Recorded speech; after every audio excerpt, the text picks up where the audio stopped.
All right, here we go. It is match day. Manchester United are playing Istanbul Basaksehir. You know what they're called. Stephen Howson, Ronaldo. You're going to have Joe, Adam. You're going to have Jay Motti. You're going to have Alex. You're going to have all them lot on the actual watch-along. But me and Ronaldo here to give you the pre-show, to talk about what's going on, talk about the rumours of the team news. I'm going to be throwing back to myself in a minute as I give you the opposition scouting report that I've done. And I'll be throwing back to me and Ronaldo sitting in a different place for some reason as we give you the team news. But before we get into that lot, Greenwood, Palestri, Mengi, rumoured to be part of the squad. What do you think? Obviously, the thing is with Champions League football and against supposed lesser opposition, you feel like he should be a little bit more inclined to bed youngsters in, but I don't know whether we are actually in a position. When you've qualified, I think when you've qualified, I don't. It's all right if they're on a bench and they might have a possibility to come on, but if it's one of them where they're going to feature quite heavily, I'm not too excited. If one of them starts and Greenwood, no issue. Yeah. If either of the other two start, bit of a shock. Basically, I want a strong team. Put these away, then bring them on. Yeah. I say that all the time. I'd rather you put a stronger team, and then not obviously try and put the game away as quick as possible, and then possibly make subs. I don't like you going into the game with a weakened team. You're up against it 60, 70 minutes. You get desperate, and then you're bringing on all your strong players. Yeah. And then it gets. So I don't. No. Yeah. It's stressful. You see people chasing the game, and there's no need for that. I agree completely. If you want to bring youngsters in, obviously I'm all about that. But let's get the game won first. This is a very important game. If they take 3 points off us today, we've given them 6 points. They're level with us in the group. They're probably in a better position than we are to go through. Now, obviously, we've both got Leipzig and Paris to play post this, but what it looks like now is panic stations, beating PSG, and then beating Leipzig, and then going to lose against Istanbul. It's just twice. It's just it basically sums United up at the moment. No, we kind of play up sometimes to the opposition that we play in. When we're against lesser teams, we play down a level, which is bare true for the past 8 months now of football. And it's a habit that we need to get out of, because you make life easier for yourself when you just win the games you're supposed to win. Because we weren't really supposed to beat PSG. No, we weren't. And then it almost, because now you've got the same amount of points as if you lost against PSG and then beat Istanbul. So it just looks like a moral victory now. But the only thing is that you actually took those points off PSG, so it makes it harder for them to qualify. But you're absolutely right, and I don't know what it is about United where we do this at the moment, where we struggle against this sort of opposition. Fergie used to say, "Win all your home games, and you pick up whatever you can on the road, and that'll get you through the group." Now that's still on the cards for us. We could still beat Paris at home, which we've done it away, but maybe it's a different ask at home. We could beat Istanbul tonight, and that would be plenty enough to get us through. I mean, we've qualified if we've done that. I think we take one step towards qualification with a victory tonight, and then I think we probably need to pick up a point in the other game. One of the other games, I reckon. We could probably even afford to lose another game. Yeah. But hopefully we don't lose another game. Hopefully we win every single game that we play, and hopefully that starts today against a team that we should comfortably be beating. I didn't think they showed us that much last week.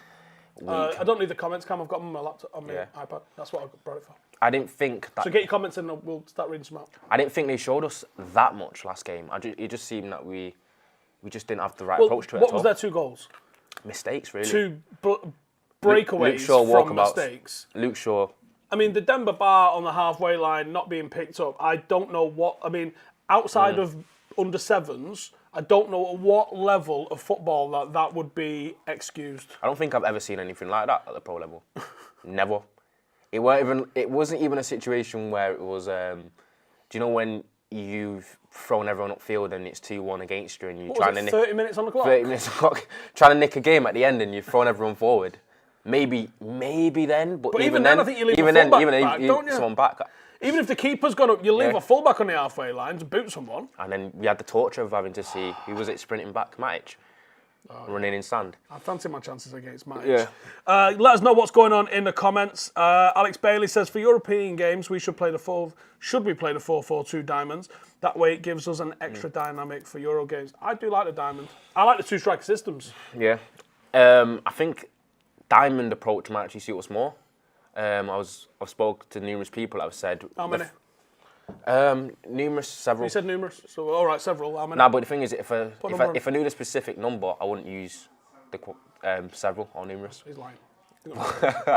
So I spoke to many people because I've got many friends. Simon Bennett on Facebook says we're going to win the league. Unlike Steve, but what? Do you think we'll see Greenwood tonight? So obviously we were touching on that a little bit earlier. I think we'll see him. Yeah, I'm not sure he's going to be starting. I don't know why. I just got a vibe. I put him in my 11. I wouldn't have minded seeing him, Tony and Cavani as a forward three. I wanted to see a switched up midfield three of Bruno, Van der Beek with Scotty McTee in behind him. If Danny Van der Beek starts the game, it'll be interesting to see how he fares because it doesn't seem to be a common occurrence with. Well, we will be giving you the team news in like 20 minutes or so. So yeah, hopefully, I would like to see him start personally. I would like to see a formation that has two up front. I'd like to see Martial and Cavani start up front. And if it's not a front two, I'd like to see Martial on the left. That's what I hopefully want to see because I feel like that is where he plays best. I've been saying that for even during last season when he played relatively well up front. I still think he's a winger, you know, personally, or an inverted forward at the most because that is a position where he can use his best attribute and that is his dribbling. His dribbling is his best attribute. So, and that gets kind of lost sometimes when he's up front. But also his finishing. I think it goes. Yeah. I think people are sleeping on his finishing. His finishing is elite. It's unbelievable, and it's a pass most of the time. I don't even know if I've ever seen him twat one. It's generally a pass, isn't it? It's always finessing. My camera's gone off, lads, if anyone's paying attention. But we'll keep talking because we're professional like that. I'll read some comments out. Some audio. Would love Palestri to play, but he won't. He looks promising, says Eli. So what have you seen of him? Because from what I've seen of him, I don't think he's ready for the first team. Nah, I didn't see anything from him in the 23s games that makes him look like a standout. Because if we're looking at a game changer or someone of that kind of like, we need him to be basically dominating on the 23 games. Which isn't sometimes he might play better when he's playing with better players at the forward. We're back. Hi. Anyway, as you were. As I was, and he just looked like a bit of a Daniel James kind of ilk, probably a little bit more flair to him. But I didn't see anything from him that kind of shines bright to say he's going to change. I mean, he got a decent assist in the 23s, but let's be real, the 23s is not a good level of football. It's not a good level of football, you know. I personally will go on the record of saying 23s football at Cat 1 or academy level, it's not, I think 18s is more competitive, you know. Did you ever play 23s? Yeah. Yeah. And I'd say the game's a bit slower, a little bit easier at 23s than it actually was at 18s. I think under 18s football... I mean, 18s is class. Some intense games and that. I think under 18s is class, and I don't know what the reason is. It's mentality. Do you think? When you're under 18s, you've not proven anything, you've not achieved anything, you've still not got a pro contract. I was going to say, a lot of people are still playing for that. You're still fighting. Literally, you are fighting for your footballing life. When you get to 23s, you've just got a contract, you're pro, but you've not actually made it anywhere. People get a little bit more comfortable, it's a little bit more fancy. The better players have usually been lifted into the first team or they've gone on loan. It's like a bit of a B-level sort of... Yeah, exactly. That's pretty much why I think it's a mentality aspect. But if he does play, at least it gives us fans to see what he'd be like in the first team level. See if he can sink or swim. Wonder if he's proved a point as well by putting him on. I mean, like, he might even throw the guy to the Wolves tonight, and it's a win-win for Ollie. He throws him in and he's mint. He throws him in and he's not mint, and he goes back to the board and go, do you like when I said I wanted Sancho? Yeah. Give me him. And got him.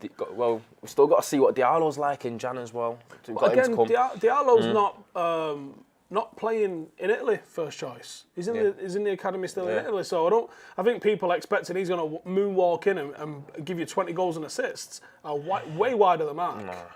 But it's the winger issue. It's an exciting player though. Yeah, it's an exciting player. The winger issue is why we don't have a right winger, do we? That's what it boils down to. Yeah. So I'm surprised the formation's not been kind of tailored to possibly suit that. Like going up front have a front two of Rashford and Martial, see if that works. Because I think with a front two, it probably allows each player to drift out to wide areas a little bit more if they want to. I think Martial can't do it as much when he's basically top of a pivot to the front three. We saw Rashford on the right-hand side at the back end of the game at weekend. Do you think that's something that he's looking to experiment with of necessity? I think that's probably out of necessity, because if you ask Rashford, he probably prefer to play on the left. I think Rashford and Martial are two players that, if you would ask him where do you want to play, it'd be left wing, and that's probably the issue, because that's generally the areas that they kind of drift out to. Well, they're both right-footed. If they're inverting, and they want to cut in and shoot, don't they? Of course they do. I think Rashford on the right, I think he can play there, but it's not somewhere where... I don't remember last time seeing him before, obviously what you just said, I've seen him play there. Newcastle last season, maybe. He played there, or it might have been the season before, or maybe it was Tony Marshall, and I'm conflating the two. One of them's played there and was, after a lot of people going, I think he can play there, and they were awful. But, again, it's one game. Yeah. I've chatted to lads around the academy that have filled in a position somewhere, even like Axel, play centre-half, play right-back, you ask him to play defensive mid, and he does a good job, but when you maybe speak to him afterwards, you go, oh, shitting myself for the entire game. Yeah. Don't know what's going on. It's not comfortable, innit? I remember chatting to Matty Willock. United had a defensive crisis for a bit. Matty Willock actually played... him and Scott McTominay were playing as number 9s in the under-23s for a period because they had no striker. And I thought Scott looked shit there, to be fair, but I thought Matty Willock's game got rounded out by being a bit further forward. It added a bit of a danger to his game. Like, he'd been a pretty safe midfielder, Joe. He'd make the simple passes, he'd just the technical thing. Very much an academy player, Joe. He's technical, he's sound, but he's a bit vanilla.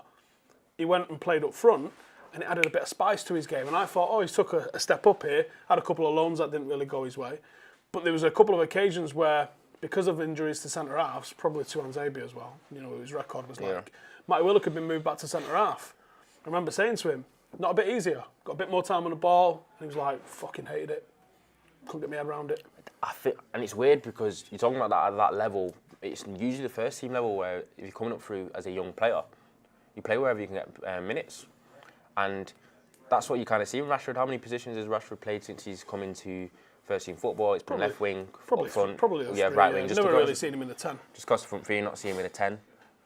Position where he's probably played a little bit when he was a youth player, because when you're a youth player and you're the calibre of Rashford, you can play anywhere really. And, I've heard some of the stuff from the phone call with Sir Alex. Ooh, I think it's coming out in December, that interview. Yeah. Oh, it's good. It's good. Some of the stuff Sir Alex says about Rashford, and you go, didn't think you'd have been aware of him in your time, but Sir Alex was well aware of Rashford coming through. But I think Rashford was pretty much a shoo-in from he was on the 15s and 16s that he thought he'd make it. Well, do you know he was the youngest player to go into digs? He was 10. He was 10, away from home. Digs. Not with your family. Eating young, terrible food. I've heard some interesting stories about United and digs food. Yeah. Because they put them with families, don't they? Put them with families sometimes, and I don't know, obviously I think they pay these families quite a lot as well. Oh, it's about £7 a week. Yeah. So you'd expect them to basically just taxi a kid to training. Yes. Or did Liverpool not do it? Yeah, they do. They do. Every. Was you digs? No, I didn't go digs. Liverpool's not as far as you think. I know. I'm saying, but I trained on the outskirts. I trained at Kirby, right, which was literally about 25 minutes down the M-Way quick. It's on the outskirts. Yeah, that's where their academy home games are played, isn't it? Yeah, so that's why I didn't have to digs. But all the Mancunian United players, they get put in digs still. Because I initially thought, it's like all the foreign lads like Levitt, Galbraith, usually more, people like that. It makes more sense for it to be. But when you find out like McGee, Williams, Rashford, they're all digs kids as well, and you go, wait, why are you in digs? I think it's just contact time, innit? I don't know. I think they just want them away from distractions, probably. But well, some people Ravel Morrison, you understand the reason for going into digs for him. Yeah. But from Marcus, bit of a strange one. Right, I think it's time for us to throw to the opposition preview. This fella knows what he's talking about, so see what he's got to say. Right then, opposition preview time. Let's have a look at what we're likely to be coming up against Istanbul Basaksehir. Now, we also in the first leg, they scored from a couple of simple mistakes from United, and that can't happen again. That really can't happen again. But let's delve down into their starting 11, their likely threats and weaknesses and all the rest of that, and how we can potentially get at them. Now, Basaksehir lined up in a 4-1-4-1 in all three of their Champions League games so far.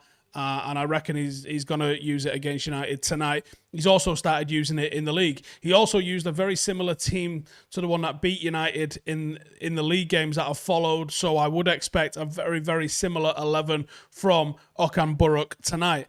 Now, Gunnock is going to start in goal with Skrtel, and Emprano is probably going to be ahead of him at centre-half, trying to do the same thing, that being physical, and look to try and frustrate United again.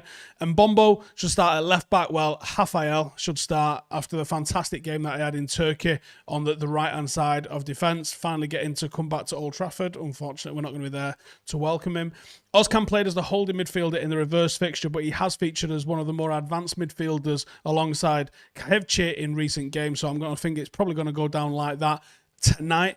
And I would say Topal, since he's returned, he's been the one that sits in front of the defence, so I'm thinking that's probably going to be how it goes down. Like I said, we'll find out in only a few more minutes what their actual 11 is, but if it is what I'm saying, here's what we need to know about them. Main man, Edin Visca, he scored their second in the reverse fixture, and he's probably going to start on the right-hand side again, with Turuk expected to keep his place on the left-hand side. Demba Ba, maybe it'll be him, but if not, it's going to be Crivelli, who's been left out of the team a little bit of late. It's going to be one of those two that starts as a striker. Hopefully, if it is Demba Ba, United don't give him 20 metres plus the entire other half this time around. The star man is, as we said, Edin Visca. When you go into a match against a team with one standout player, the last thing that you want to do is give that player any sort of space to make an impact, and that is exactly what United did in Turkey, and that was why he ended up scoring that goal, making it almost impossible for us to come back from. Visca ran in from the right-hand side. He had acres of space. Sean Maguire, nowhere to be seen. It is likely that Telles is going to be the man that's tasked with stopping him this time around. If he's successful, I don't think Basaksehir are going to cause United too many problems. He is literally their main outlet. Visca is the only player to have scored over 10 goals in UEFA competition. He's got 14 in 36 appearances. He's recorded 5 direct goal involvements for them in the Super League this season with 3 goals and 2 assists. As we saw in the last game, Visca's going to hover around in position when his teammates have the ball before trying to lose his marker with some good movement. You would hope that United learnt enough about him in Turkey to be able to stop him, helping Basaksehir get another decent result this time around. Where can United exploit these? So, trying to look at their positions from the previous fixture, Basaksehir were very narrow, very compact, but United didn't exploit the space that they give us on the wings. They let us have it out there, and we just didn't do anything with it. Wan-Bissaka and Shaw were the widest players in the team, but neither got far enough forward to make any sort of an impact, while Rashford and Mata, both being inverted, came in far too narrow. That needs to change. One way that can change is having Alex Telles get into the final third. Another way that could change is to use either Dan James or Mason Greenwood to exploit the space in the final third. Look, I love Rafael. You guys love Rafael. But Rafael is a person that you can target in this team. He wants to make tackles. He's going to be at Old Trafford, even more so if the crowd was there. But it's still going to be there without the crowd there. He's going to want to put in a big blockbuster tackle. He's going to probably want to stand up and show that, I could still play for this United team, me. So what you need to do is get him 1v1, drag him out to the touchline. And that's where an underlap looking for Bruno, an underlap looking for Van der Beek, an underlap looking for Telles potentially. Someone needs to hold their width, whether that's Marcus Rashford on the left-hand side, potentially Anthony Martial. Someone needs to hold their width on that side, drag him out, create a big distance in between the fullback and the centre-half, and exploit that gap in between the middle of it, because it's going to be there. I would say, even Dan James, if he's on the right-hand side, they're going to look to go compact again, so they're going to probably leave him in acres of space. Let's stretch them. A lot of the goals that they've conceded since the start of the season have come from fast-paced attacks down the flanks, including United's goal in Turkey.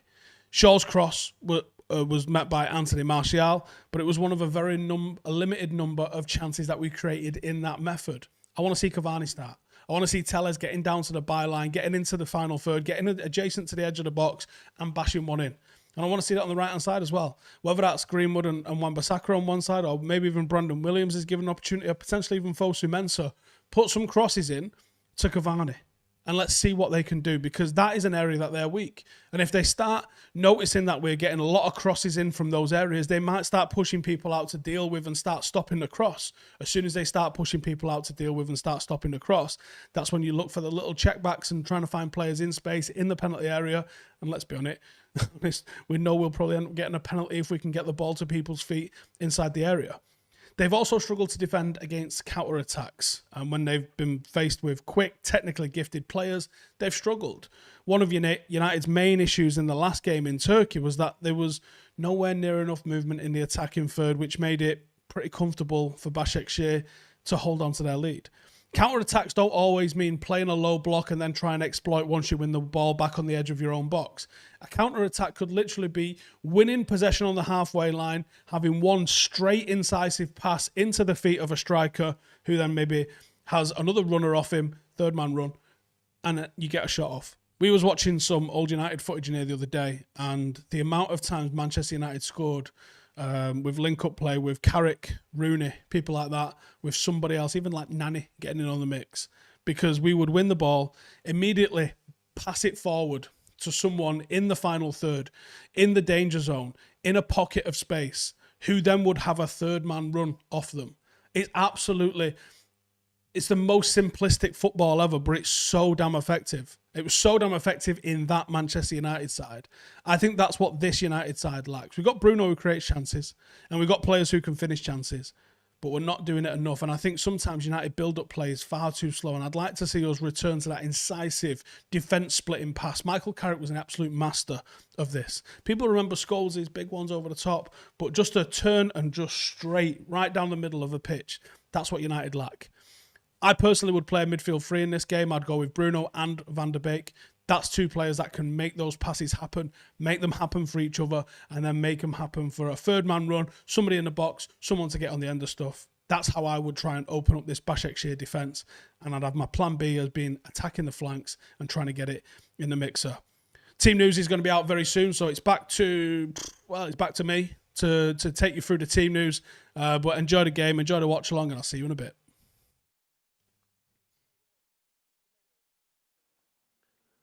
Count me in, I can't see. All right, thank you. Cheers for that. That was an absolute shit show, wasn't it? Hey, cheers. That was Stephen Alston talking about Istanbul Basaksehir. Guy knows his shit, man. What do you think? I can't get over the way you said that. Can you say that again, please? Basaksehir. Basaksehir. Near enough, but you know your stuff, don't you? I do know my stuff. Watched them and that. Wasn't that you? Was that Kevin Owens? Do you want to fucking fight? Jesus Can't believe you just got the up-hold put you through a fucking wall. Through Kevin Owens. He probably will. WWE champion. And you can shut up and all. Right. The team news is actually out, funny enough. And they've gone strong, our kid. They've gone very strong, and that. It's what I've been begging for. Listen, I've got a lot of questions. No, have you got the answers, though? No, I don't. My first question is why the formerly great local newspaper, and I mean great, now disreputable online blog, the Manchester Evening News, decided to just fabricate a story, because there's no quotes in it, saying that they expect Dean Henderson to start. And not only does Dean Henderson not start, we've got two keepers on the bench. That's wild. Some rumours, some people still putting out a team that's saying Henderson's playing. This is off the app. Okay, apparently there's some confusion. Breaking. So if I've got this wrong, then I'll hold my hands up. But I'm getting it off the United app. Saying De Gea, then Henderson. It's on the United app that I'm getting it from. So I'm going with that. But it does have Grant and Henderson, Fosu Mensah Mengi, Tuanzebe Williams, Matic, James, Mata, Palestri, Greenwood, Andy Gallo. Remember him? That's the bench. So basically, we've got the team news from a tier 0 source. So I don't. From manunited.com. From manunited.com. The app. That is literally tier 0. It is. So Cavani starts up front, I assume. Yeah. I mean, there's some assumptions getting made in this team, so we'll go through them. Let's go from the back. David De Gea is in there, according to Man United, but other people might know better. Wan-Bissaka, I'm assuming, right back. Tellez starting at left back. Good to see. Wan-Bissaka, no, it's not. It's Maguire and Lindelof at centre half. Would have liked to have seen Axel, but I imagine this is 4-2-3-1, but it could be a 4-3-3, like I said earlier. I said I wanted McTominay, but they've gone with Fred, Van der Beek, and Bruno.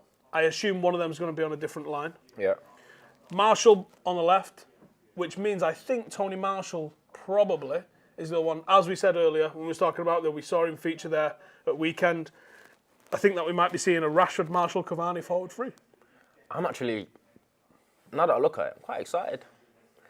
But I don't want to, do you know what I'm saying? I don't want to be too carried away, but I'm expecting to see at least 5-0. A joke. No, anyway.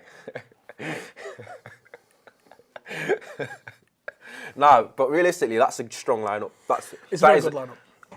that is basically the lineup I've basically been begging for half an hour ago, saying I want to see it strong so that we're not having to, like, basically bring everyone out at the end of the game trying to salvage it. Exactly. I want that's a game that should be able to put these away early, and then we don't have to worry about it at the end. The United Twitter account has just tweeted the same thing that the app had, so we've now got confirmation from United that is the 11. A couple of people asking if it's going to be a 4-4-2 master race. I doubt it with 3 forwards. I don't know how you get 4-4-2 out of that unless Rashford plays in that number 10. Is there 5 subs in the Champions League? I believe there is 5 subs, isn't there? Isn't it 5 subs in the Champions League? I believe so. I am. People talking about worried for Rashford with the shoulder injury. I'm about that as well, to be honest. I want to see him. Think about it. When's the last time Rashford played not hurt? The Liverpool game in 2019. You just hear that he's hurt all the time. But it's like United beg him to play. That's literally the lineup we put if we get to the Champions League final. Really? Do you reckon? I don't think so. I think he goes away. I think Matic plays in the Champions League final. Yeah. Matic? Yeah. We are so much more structured when you've got Matic in the team. Yeah, I weren't impressed with him when he last played though. But and it being a final, there's 1 goal in it. You don't want to just give them that goal and see if you can outscore. He's probably the most defensively disciplined midfielder that we have by a mile. But he's not. He's a couple of steps back from who he was a few years ago. Ross Murphy, Van der Beek can take over Pogba. Controversial opinion, but he gets his start tonight for the Reds of Manchester, alongside or possibly in front of Fred.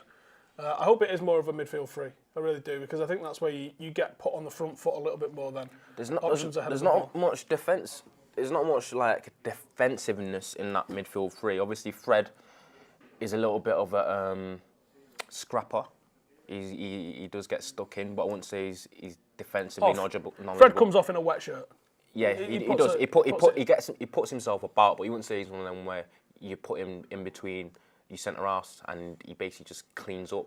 You wouldn't trust him collecting the ball from deep either. We've seen him, but you would trust Van der Beek in that position. So maybe what you'll see is when we're in possession, Van der Beek is further back, plays it up the pitch, and then gets behind it.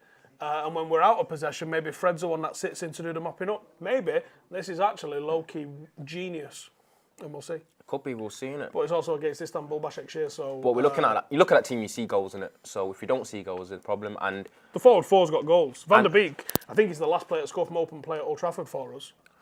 Interesting. Or that might have been just in the league, but whatever. But another thing that I want to see is, can we basically start a game fast?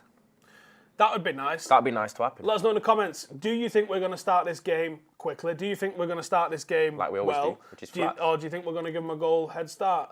Give us your score predictions in the comments. And is there anything that you would change in that lineup? The only thing I would change is Rashford for Greenwood personally, and that's only to literally only to rest Marcus. If you're really still looking at that team, that is basically our strongest team. Play for playoff. No Paul Pogba. With Pogba being injured. And no Matic? Nah. I'll put Matic in there. And this is the issue. Fred's not perfect. Matic ain't perfect. Can't play week in, week out. This is the issue United have. There's very few players like Bruno, when he's fit, the guy just plays. There's not enough of those in this team, for me. But it's one of them where this isn't a lineup where you can criticise after the game saying, Solskjaer got it wrong, or he's done... I didn't agree with the lineup. Obviously, I didn't agree with... I didn't. But people will. People will, but I didn't... Because obviously, against West Brom, I didn't agree with the two DMs approach, but... Did you see where they held possession? It was right in their half. It was right on the edge of their box. I think Matic had one of the highest amount of passes in their final third. So he didn't exactly not cross the halfway. But that's not the point, though, because if you look at... It's all right having Matic having the most passes in their final third, but that is not his game. Yeah, that's a good point. He's not creative, so... Van der Beek being there probably would have... would have been better. But you also had Bruno create 6 chances, which is, I think, more than any other player this weekend. That's what he does. Gives the ball away a lot, but he's creative. You give the fucking ball away a lot. Actually, no, you don't. Nah, I don't. No. Never mind. I heard a mumble from Cam. I think that was Jada. Nah, it was Cam saying that's a lie when the stats that Steve showed me one time showed that Cam gives the ball away more than anyone else on the team, which is probably obvious to everyone. You're allowed one dickhead in the team. Kansas. Play Henderson all Champions League and Cups. The thing is, though, if he made a mistake, just like De Gea could easily make a mistake tonight, but no one's going to be like, what are you playing De Gea for? If you rotate any player and that guy makes the mistake, that's you done. Rohit says 1-1. My head says 2-1. My heart says. I think 3-0 United. I've said I would also agree with that, but I don't know about us and clean sheets, you know. I feel like we always give a team a chance. So that's why whenever if I would think 3-0, I'd say 3-1. Just give leeway. Richard Burney says, do you think Palestri will make his debut? Depends if we're a lot of 4-0s in there as well. 4-0s. I don't know. The thing is, you don't want to be too pessimistic, but you don't want to be too optimistic either. You want to be somewhere in between, because it's not a team that's give you, obviously United in recent times, not give you massive confidence that you can go into game and think we're just going to smash these. No. Sometimes you just don't know what to expect. Typically, when you look at a team and go, we should smash these, we inevitably do not smash them.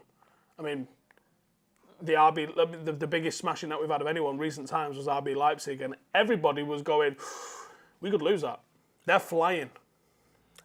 It's such a strange... And it wasn't really a 5-0 game, but it was 5-0. It was a strange scoreline, that, innit? Yeah, I think 2 or 3-0 would have been fine. 5-0 was probably flat as a touch, but I was going to say, we scored 5 goals.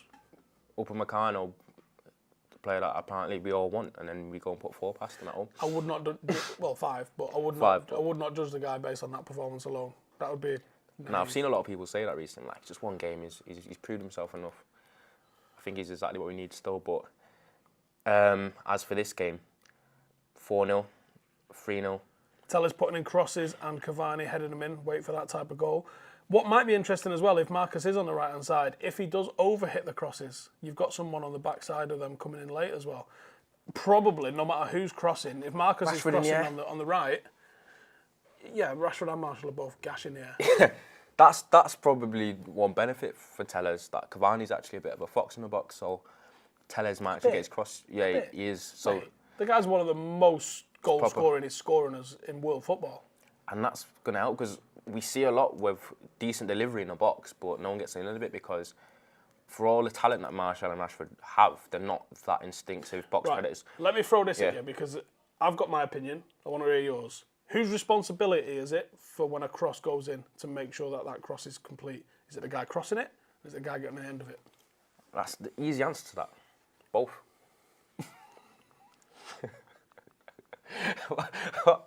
I'm not wrong though, innit? Oh, it's all right. It's all right getting a decently perfect delivery, but you still need someone to get on the end of it and attack it. Because but it's not a perfect delivery if it's nowhere near anyone. If you put 8 crosses in and none of them find the target, at what point is that on you? I don't know, because, all right, I'm in agreement with you, is I don't like it where someone gets in behind on the inside and they flash the ball across the box at 100 miles an hour with no one there, and it was, oh, what a great ball. I don't think that's a great ball most of the time. You put it in a decent area. Yeah, a great height, in between, in the mixer, front post, something like that, maybe head height. That's another good ball, but if no one gets on the end of it... Yeah, you can pick someone out, but still you need... A crossing is probably one of the most difficult things when it comes to football, I'd honestly say. That's true. If you can put it in a decent area and rely on players to go and attack it, I think it is more on the people that are in the box to get on it. I do disagree. I think it's very much on the guy carrying the ball to make sure he has an end product, to make sure that if he's looking in the box and he goes, Tony Marshall's in there, what's the point in crossing this at head height? Then he should be looking for a check back for maybe Bruno. I think you just settle for the right answer, which is the one I gave. Combination of both. Sitting on the fence. Name a better crosser than Beckham. Don't exist. A note from somebody: people make runs in the boxes, so it's better to put it into spaces. Yeah, but you know what like answer to that is, what I grew up being told in football, is putting into spaces is great, but when Space ever scored a goal? And it's like marking spaces at corners. Space don't score corners. That's what I'm saying. I don't like zonal marking. It doesn't make any sense because you just mark men because men are going to score. Space won't score. So I'm guessing. How can it still? If a player's hiding behind another player, how can you hit across? How? I mean, for starters, that's not even in English, mate. What I'm saying is it's on the ball carrier, whoever's in possession of the ball, to make a good decision. Now, the good decision might be a pass to the penalty spot. It might be a pass to the D. It might be to overhit it to the winger on the other side. But I often see people spamming crosses.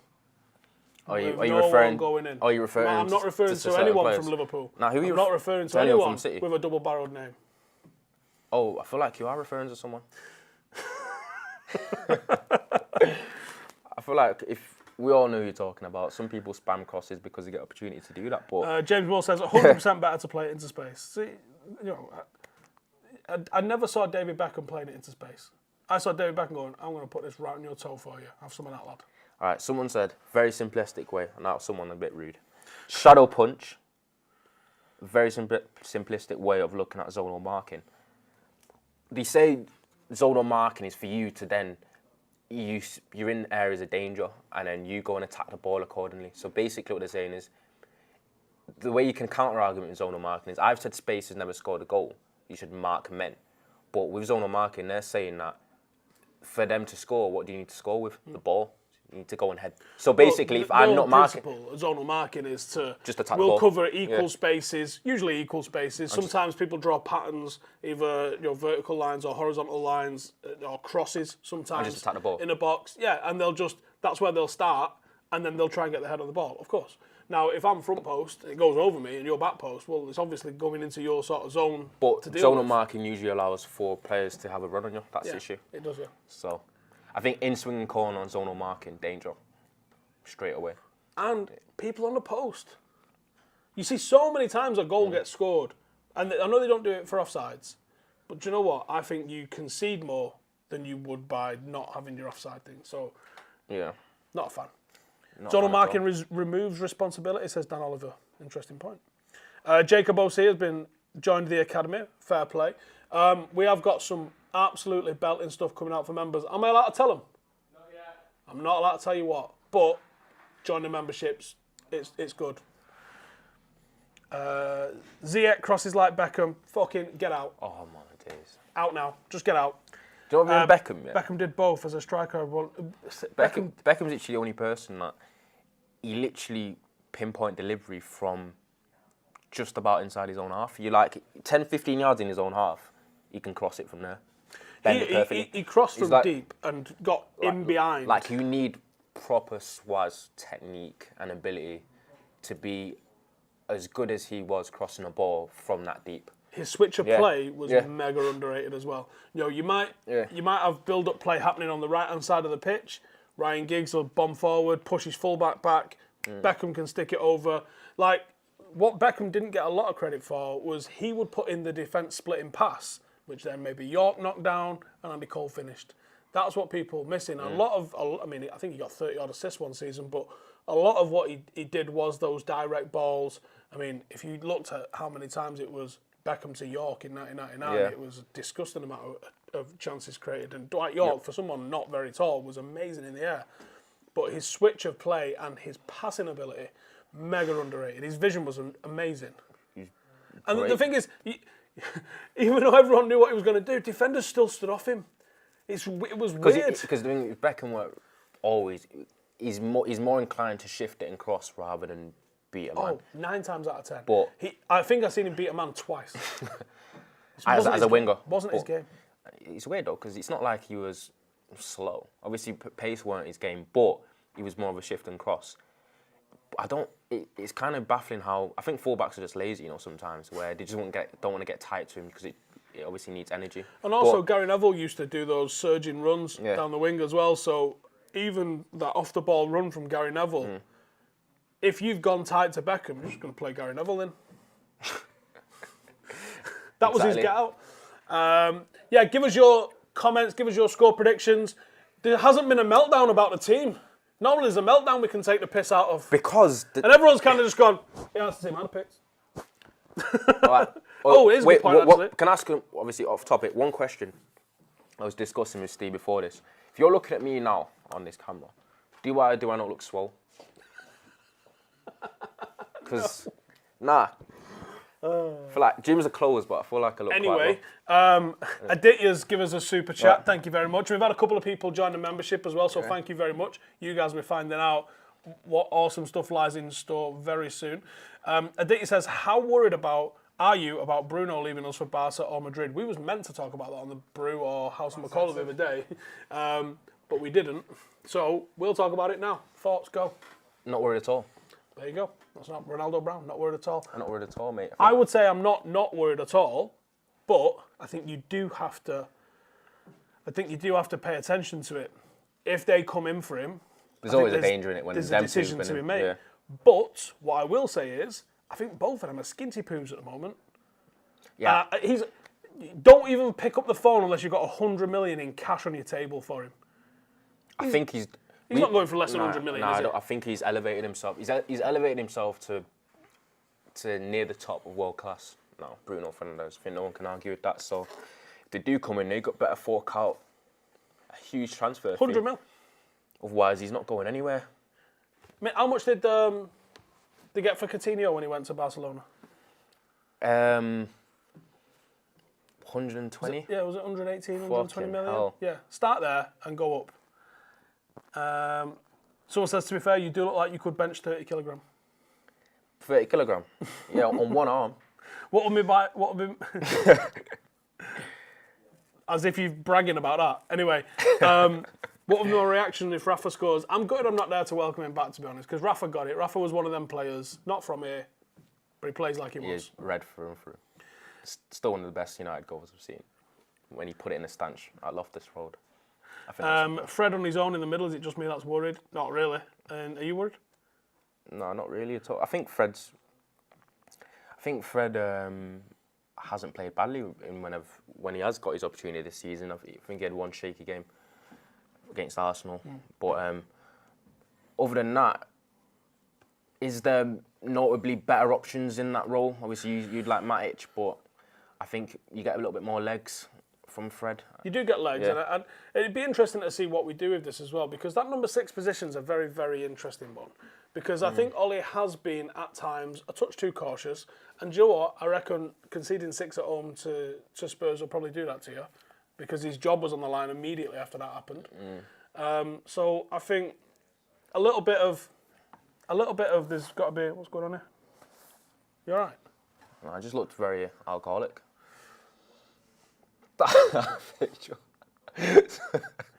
I worry for that number 6 position because I don't think Fred's world class. I think he's good, but he's not world class. Matic ain't got the legs to play there, and there's other aspects of his game that I think could be improved upon.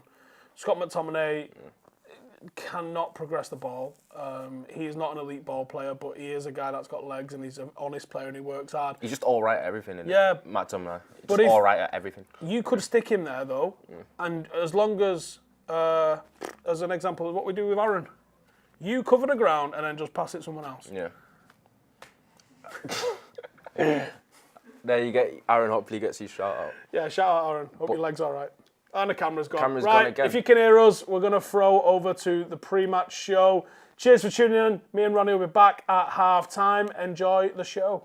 Cheers, guys. Now that the team news is in, make sure you are getting your score predictions in below. And make sure you are using the hashtag Paddock Matchday. Get your score predictions in. Let us know what you're doing. Let us know what you're eating. Let us know what you're drinking. Show us your dual screens. Get over to Twitter. Use hashtag Paddock Matchday and let us know. Also, if you want to get involved in the pre-game show, every single game you can use the email address paddockmatchday@gmail.com to get in your predictions. So email us in, 30-second clip, just like these guys did, as well as some familiar faces. Here's your predictions for the Manchester United versus Istanbul game. All right, James here for Stretford. Paddock. United are playing Istanbul Basaksehir tonight in the Champions League. I hope United can improve on the game that they did play last time around in Turkey. It really was a poor performance. I think United are in a pretty good position actually to qualify to the round of 16 after those wins against PSG and against Leipzig. I think it's now, 6 points from 3 games. I think United would have taken that, a draw today and maybe a win in the next couple of games should see us through. So I hope United can do that. I think it was an improvement. Actually, against West Brom, the team did perform very well, but we got the win. For United versus Istanbul Basaksehir here, I'm going to go with a comfortable 2-0 win. I don't think it's going to be the most exciting game, but I think we can get 3 points and edge closer to qualification for the knockout stages of the Champions League, which would give us, all of us, a much-needed lift. And I think United can probably do the same again today, as long as they don't make the same mistakes of those long balls over the top all the time. I think that's something United have to be careful of, not being caught on the counter-attack and that sort of thing. But apart from that, United should really be able to win this easily. I'm probably going to say 2-1 to United. So, Champions League night, what can I say apart from we should be winning? I don't think there'll be any excuse. I know we played them last time out and we got beat, but as long as we defend well and don't let someone, get the ball at the halfway line totally unmarked and run out and goal and score, we should be all right. As long as the front three as well, as long as they're going for it and attacking and actually having shots instead of, I don't know what they're trying to do at the moment, but they're not shooting as much. I know Marcus against West Brom, he had a couple of shots. Martial had that one shot, which was it a good save? Probably, yeah, but he should have banged it away, shouldn't he? But yeah, that's another issue. Obviously, the West Brom game, we weren't brilliant or clinical, really. It took a penalty for us to win, and we should have been beating that team as well. Yo, what's going on, guys? John here, coming to you guys for Stretford Paddock with the match prediction for the upcoming Manchester United versus Istanbul Basaksehir game in the Champions League. So we didn't play too well on Saturday night. I think we can all agree with that. But we finally got 3 points at home, which is vital for us. And I think now we need to kick on at home and start winning games properly. So I'm hoping that we put a strong side out for this game. I'd like to see Cavani playing a bit longer. Same with Van der Beek. I hope they both start, to be honest. But I think we'll win. I'm going to say 2-1. Let's keep this run going at home now. Come on, United. Hey everybody, Angelina here with my prediction for tonight's game. Obviously, feeling a little bit nervous, not going to lie, but if we can beat PSG, if we can beat Leipzig, then surely we can beat this team. So I am going to go for a 2-1 victory. And on the score sheet, depending on injuries and stuff, I would really like to see Cavani get on the score sheet and Fernandes. It's Old Trafford under the lights, that music blaring. Obviously, there's no fans there to appreciate it. I'd love to be there because I'd like to see Raphael come back, but unfortunately, it's not. But these players have just got to, dig in and just make sure we win. I can see us winning 3-4-0 if we go for it. We beat PSG, we beat RB Leipzig. Why can we not beat this team? We should be absolutely battering them. So I'm going for 3-0. Could be totally wrong, but for me it's 3-0, and I'll be disappointed with any other result. So yeah, that's it for me. Till next time. This is the Champions League. Anything can happen. And yeah, anything can happen in the Premier League as well. Don't get me wrong. But in the Champions League, it's a different kind of feeling. And we really need to make sure that we lock this victory down in the best way possible. And with these predictions where I'll be like, Manchester United are going to do fantastic. And we only end up either end up losing or we either end up scoring one goal. And those times where I'm like, Manchester United are going to do whack. And we score so many goals. So if we're here, given the previous performance, I'm going to think Manchester United probably not going to perform that well. And probably end up scoring 3 or 4 goals. So I'm going to go 3-0 to Manchester United. A no-rules kind of prediction. Hope you guys enjoy the match. Hello, Stretford Paddock. Match night against Istanbul Basaksehir is a must-win game for Reds. My prediction is a 2-1. I hope Henderson Cavani starts the game tonight. Champions League game between Manchester United v Istanbul Basaksehir. My score prediction 3-1 Manchester United. Let's just park the Champions League and let's focus on more on the Premier League. But let's get this game out the way and qualify for the knockout stages. So come on, United. Paddock match day, Notch here, with my prediction for Manchester United's home game in the Champions League against Istanbul Basaksehir. It's not that hard to pronounce. Obviously, we need to improve massively on the previous meeting. We could do with some defenders for a start. Ollie seems to be under tremendous pressure, though if you look at the results overall, it's not been that inspiring. We've won the last 2. The players know they need to do better, so let's get behind them. I'm predicting a 2-0 grilling for the Turks, and I think the Copa Cavani is Donna score. Just a notch there. So thanks again to everyone that sent in their predictions. Remember, you can do that for every single game. paddockmatchday@gmail.com. So yesterday we had another episode of our brand new show, the Premier League Piss Take, and that's hosted by Adam McCullough and Joe Smith. Here's what they got up to yesterday. You know, you've came to this channel recently. Oh, there we go. But me and Jay, we love our whelps. We love our whelps. Anyways, I hope you get this, man. Hit me back, just a chat. Truly yours, your biggest fan. Love you, Dan. We're talking, of course, about Jose Mourinho, whose Tottenham side beat City 2-0 in what can only be described as the most Jose Mourinho performance of his reign so far at Spurs. Defensively, Adam, they've got the best defence in the league. They've got the second most goals scored in the league. They scored 75% of their goals against us. So, the revitalised one. Jose's back. You said when he left Man United, Jose's finished. He's done. The streets will never forget, or whatever they say. Something like that. You said so did you? No, I didn't. Yes, you did. I sat there and went, you're going to eat these words. They're going to ping at some point. Like a hot camembert coming out the oven, his hamstrings, aren't they? You just put a knife through them like that. Pep Guardiola is bigger than Manchester City, and they've proved it. One, it's because they feel lucky to have him. Yep. Because they are shit. Yep. They are City. Yep. And they have a manager with more history than them. So they feel like, where do we go if we sack this guy? They've drawn a game. They haven't scored against Leeds. They've drawn against Leeds, and they're getting praise by Danny Murphy. They've not scored a goal from open play in 7 hours. Has he? What culture has he changed? They said I'm a nuisance, so I got a ban from Newham. Flag blue in the field, I'm scoring goals, coming like Calvert-Lewin. Book him! He stood still. He's like, he might as well have been stood, hands by his sides, eyes closed like a fucking table football player. And Pepe goes, book him for that. Ronda VT. Wadham is a tough guy, isn't he? I'm so glad that that player was there. Oh, we can't play that, but I really wish we could. That's a hat trick. We can play off. that. Go on, Joe. Oh, sorry, go on. Smashed it. So that is our new show, Premier League Piss Take. If you aren't already subscribed and hitting the notification bell to know when we release videos, make sure you're doing that. Make sure you tune in every Monday night for the Premier League Piss Take. Premier League Piss Take, Howson's Brew, Tier 1 Podcast, Devil's Podcast, and House and McCullough Uncensored all go out as audio versions as well. So if you listen on iTunes, if you listen on Spotify, make sure you're going and checking that out. We are doing a giveaway for all you guys that like to listen to our stuff on audio. So make sure, if you're not already, leave a 5-star review on iTunes, just like that.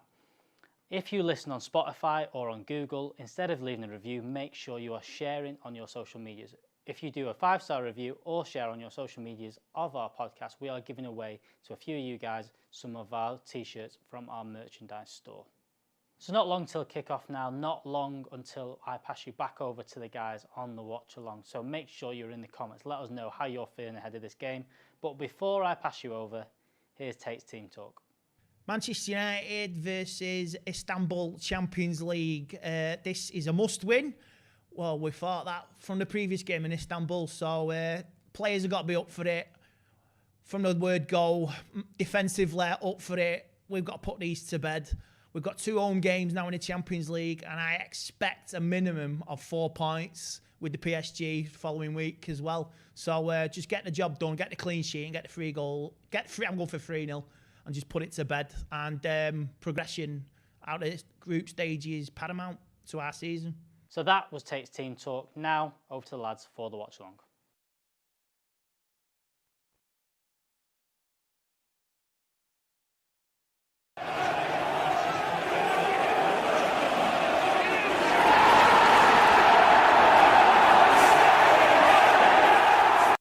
Yo! What's going on, people? We are back. This is party time now because we know today Anthony Martial is going to be back in the goals. Edinson Cavani is going to score his first goal from a start for Manchester United. And of course, United are hopefully going to get one step closer to the knockout stages of the Champions League on the watch-along today. You've got myself, Joe, and Al here, and of course we will be cutting back at half-time and all that kind of jazz to Ronaldo, and of course Stephen Howson. And if my head goes, we've got Jay on standby. Your head ain't gonna go because it's gonna be plain sailing, cruising, easy money, 3 points, 9 points in the group, basically through. It's a must-win, though, isn't it? This It shouldn't have to be, but Don't it say is. basically through. It shouldn't have to be, but Don't this is a say must-win, things like that. Alex. Don't say basically through. Nah, we are. Why is it a must-win, Joe? Because here's the thing: when you start and you beat PSG, you start and you beat Leipzig. They're great results, but they're only great results because you thought you were going to beat Istanbul, but you might struggle to beat the other two. You can't beat them two and then lose the 2 games you should have lost to the good teams to the shit team, because then you're on the same points as you thought you would have been. Do you follow? Kinda, Yeah. So we have to beat Leipzig. We have to beat Istanbul, because otherwise we need more points, more results against the 2 difficult teams. These were the ones that we banked on. And if you drop both of these, then there was almost no point beating the other 2, because we should have won these 2 anyway. Yeah, you're right. Because this, I mean, realistically, There's a riddle in there somewhere. This should have been a game today where we could have rested a couple of players. Maybe if we'd have got 9 points going to this, you realistically need a point out of your last 3 games. Yeah. Should have been able to rest a few players. But to now, like Joe says, this is a must-win. Get the 9 points. Put the pressure on RB Leipzig and Paris, because otherwise it's going to be a stressful 2 last games in the Champions League, and we're not then going to get the opportunity to rest players. And you've seen with the United squad so far, we need to be able to do that. We need to be able to bring in all different players. We can't just play the same 11 week in, week out. Yeah. Is it Leipzig for us next? Yeah, Leipzig. No, it's PSG after this. See, that's the thing. You don't want to be going away to Leipzig having to win. Having to get anything. That you last need to game. be through. Yeah, that could be horrific. I think getting something is fine. I mean, I think we're better than RB Leipzig at this moment in time. And it showed in the home game, although I don't think it was a 5-0 game in itself, but I thought it showed in that game. Oh, sorry, I thought Ren had scored. Yeah, we've got Ren versus Chelsea. Ren and Stimpy in the background. Ren and Stimpy. Yeah, How good was Ren and Stimpy? What was Never your favourite watched it because I episode? didn't have Nickelodeon or whatever it was on. It was on BBC Two. Nah, it weren't. After Simpsons, you knob. You just said fam. Say it sometimes, yeah. Can you believe he's never said that before in his life? Yes, you I never have. watched Ren Yes, and I Stimpy? have, fam, for So starters. you've never seen the episode when they go looking for their farts? No, I've never seen things it. like that. Is it Oh not just my like, what's God. it called, that new one that everyone watches? Adventure Time or whatever. You know what I mean? These ones where like adults watch them as well. Anyway, forget about that. Adventure Time. I don't know. What's people like it, Adventure don't Time, they? Joe? Adventure Time. Sounds like a gay bar, that, isn't it? Adventure Town. Adventure Town. Yeah. Whatever, go where you want, mate. We've got Aditya with I'll another go. super chat. Nothing He wrong said, with that. how I'm not worried scared are of you my about house. Bruno leaving us for Barca or Madrid? Well, I walked past when Ronaldo and Steve were answering this question, so this guy's getting double his whack for his interesting. super chat. Interesting. But I am not worried about Bruno leaving and joining Barcelona or Real Madrid. Not yet, anyway. Me neither. And we've got a couple of members as well. We've got Khaled and we've got Jordan. Thank you for becoming members. As Steve said before, we've got loads of great stuff coming up for members. Members exclusive coming up soon. So good stuff. we'll announce You that want to in the be a week. member. You wanna be If a member soon. If you ever want to be a member, you want to be a member in the next couple of months. Yes. If it's you gonna be ever very want to be a exciting. member. It's going to be very exciting. Let's talk a little bit. You were talking about selection before. I want to talk about Dean Henderson because there were a lot of articles printed yesterday. Wait. What? There's some people showing their age in the comments right now.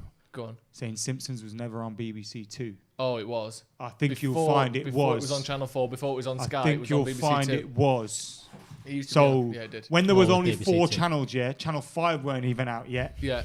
Simpsons was on BBC Two from November 96 to May 2004. Thank you very much, Jay. Doing Doing his job. Let's talk a little bit about top Googler is Talk Jay. a bit about selection then. So Dean Henderson is someone that there was pretty widespread reports yesterday after the press conference, including the men who were Widespread reading like from. in girls' legs. No need for that. That he was going to be starting today, or that he was going to be selected for today. Now, we've seen the starting lineup, which we'll bring up on screen in a minute. We've seen the starting lineup, and it's David De Gea playing in net. So, what do you think's happened here? Do you think he has been told he's going to play, or he might get the second half, or the information that was put out was just a guess, or bad info? What do you think's gone on there? Because it's weird that, whatever you want to say about the MEN, it's unusual that they would say Dean Henderson's going to start, Well, it's and not. then he doesn't start. not. It is somewhat unusual. It's It is. Samuel Fuckhurst, mate. I'm not getting He into literally talking about journalists. Gets things wrong every time, mate. Like, the MEN used to be great. I've still got my copy of the MEN from the treble parade, like the day, like when we went to the treble parade. I bought the paper and that we kept it. it used to be a great thing that I used to pick up as much as possible. And now it's just, they're not even TMZ level. Like, they're just cringe. It's like Hello Magazine kind of fodder, the Sun fodder. And what happened was Manchester Evening News and other local newspapers were bought out by things like the Mirror Group and News UK and all these big conglomerates. And eventually, they just turn into clickbait shite that employ weasels like Samuel Lockhurst and Neil Custis and all these kind of people. And that's what you get for those kind of journalists. If you have crap journalists, you're going to have crap journalism. Like, their journalism, the extent of their journalism is, oh, we'll sit outside the Lowry and see who's in the squad. That's the best thing. That is the most investigating they ever do in their life. It's a disgrace. What you got against weasels? No, actually, nothing. Nothing. Sorry, I apologise to all weasels out there. Donny van der Beek is starting, though. Yeah. But what I would say is... One interesting thing, before we move on to that, obviously we've moved on, talking about journalists more than anything. We do have 2 goalkeepers on the bench tonight, which is unusual. Do you think that could be something to do with, let's say we're winning 2-0, we might bring Dean Henderson on? Because it is unusual to have 2 goalies on the bench. I think that because I said that earlier, Joe. Well, that's why I'm asking you the question. It's called professionalism. Roll with it. It's not a pre-season friendly, though. We shouldn't be doing that in a Champions League game, whether it's...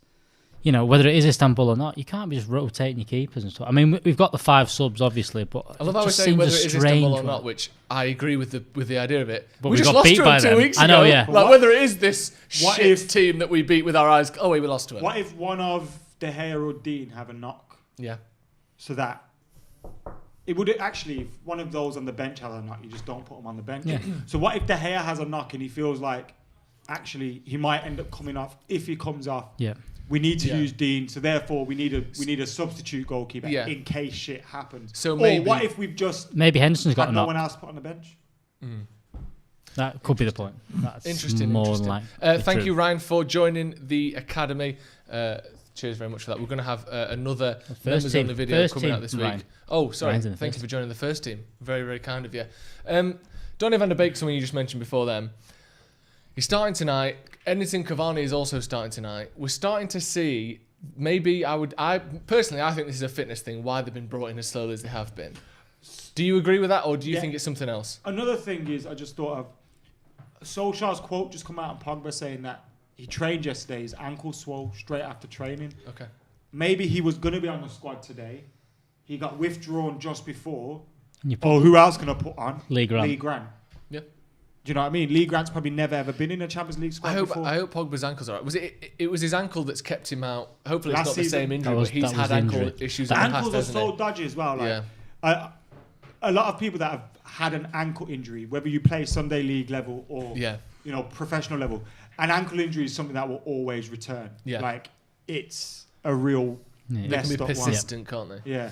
But the question on Donny van der Beek, I'm glad to see him in the starting lineup. Edinson Cavani, super excited to see him in the starting lineup. Alex Tellez is 2 in the starting lineup. So we get to see a lot of our new signings in there. Facundo Pellistri is on the bench, I believe, as well. Have I read that correctly? Yes, he is on the bench. Yep. So when you're looking at that, all of our signings are now involved into the squad. You kind of feel that probably means they're more integrated into the squad, which means maybe we're starting to see our squad fill out a little bit for the remainder of the season. It's been a slow start now. Today, I think it's vitally important that we have a performance. I said this before West Bromwich Albion, and it's up to those players. Cavani, Donny van der Beek. I'm not saying they have to deliver in one game or their United career is over before anyone. So that's say, but when you've been calling for a start or fans have been calling for you to start, when you come in, you gotta live up to that. You know what I mean? And I'm looking forward to seeing that front three in particular. Because that's been everything where the fans have been going, we have to start Donny. He's going to be the difference. You've got to start Cavani. He's more of a number 9 for whatever your opinions is on Anthony Martial and stuff.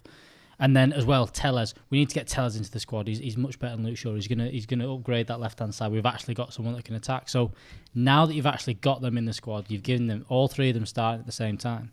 We're hoping that this does lift the performances a little bit, and we need it because the performance, even though we got the result, was very, very flat. It was very flat. It was flat. About as flat a win as I've seen from United, to be honest. But a win's a win, innit? So you can't be too upset with that. Yeah, I'm really looking forward to seeing Cavani from the start. One thing that you always notice over Martial, because they just are different players, obviously, is his movement and his running. And he'll do that thing where he'll make a run, halfway loop back, and then make the same run again. Like, he's as good as anyone at those sort of positional strikers runs, those sort of 5-yard turn and go back the other way runs. So hopefully the likes of Bruno, we saw against West Brom, that run that Cavani made into the box from left to right. Bruno sort of found him round the corner. Hopefully we'll see more of that, because one of the things we've lacked, I think, with Rashford being out of form, Martial being out of form a little bit, is we're not getting the ball into the positions in the box very well. I think we play with it around the edge quite nicely, but there never seems to be the balls in. And hopefully the runs of Cavani and also the passing ability of Donny is going to be able to bring us more chances from those positions. I think that's something that I would love. Obviously, Martial has to, even more considering where he plays, but also Rashford and Greenwood can learn a thing or two from him. Is that making a poor pass a good pass? Yeah. Do you know what I mean? And I think that's something that those, especially, Martial, almost, if the pass isn't going to be perfect or well within, he's probably not going to get that pass. Do you know what I mean? And I think he has to start. Ollie said it about them both last season, and we saw improvements in it, but you still have to keep stepping the levels up, and you have to try and look for goals constantly. The pressure's on you as a Manchester United forward to get goals, so you have to deliver. Look, strikers have a bad time. Strikers go through droughts. It happens. And, I don't think a little drought means it's the end of the world, but you've got to earn your coin, you know what I mean? You've got to keep putting in the performances. And I think Cavani's movement is something that if I was Martial, if I was Greenwood, if I was Rashford, I'd be speaking to him. Bruv, have a little, what kind of runs is it? What are you looking for? How are you feeling out the defenders? Because Martial's very good at linking up the play when the ball's into feet, people are working off him and all that. But what he doesn't use enough of, he's very strong, Yeah. He's got a good build to him. Use your strength a little bit more. And I think there's aspects to his game that, I don't know, maybe he had them when he was a little bit younger and he was playing number 9 every week, and then you get pushed out to the left and you lose them a little bit. Maybe he just needs to refine them again or learn them. But yeah, I'm not worried by the drought, but I want to see when you've got someone like Cavani working with you, bro. Work with him. And also, he's got 2 goals in the Champions League already, so keep going. Well, the debate, they had a bit of a debate between Ronaldo and Steve before the kick-off, saying, is it the crosser's fault or the striker's fault? Who's the one that has a responsibility with when you're putting crosses into the box? And I think that, we at the minute, I think it was Scholes said it. As Ren equalised against Chelsea. I think Scholes said it, a couple of seasons ago about United.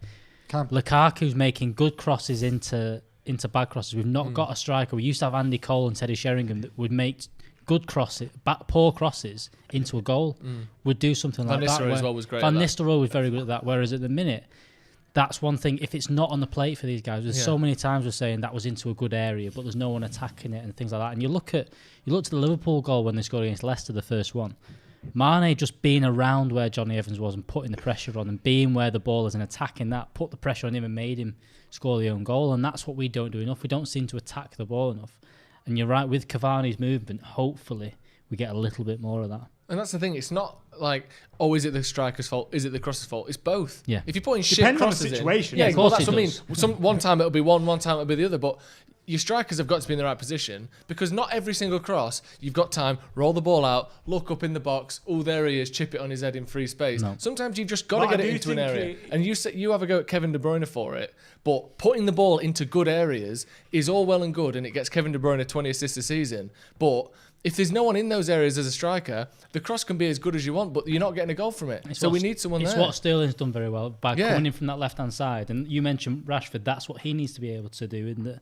If there's someone on the right, being at that back post, being the one that's gambling all the time, and being the one to have the easy finishes, just getting into the box more and more often, which is what that City front line did so well for a long time. And what Liverpool do very well is that when that winger's got the ball and that cross comes in, they're the ones attacking the ball, and that's why their wingers are scoring so many goals.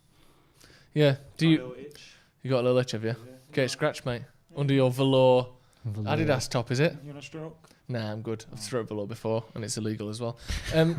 Do you think then that that's something that Cavani brings that Martial doesn't? Like, regardless of, they've both got their own skills, their own qualities. In a game like this where, again, I know we lost him 2 weeks ago, but we should have a bit more space in the box maybe. We should be playing. The conversation that you guys are just having, which kind of fits in with it. Yeah.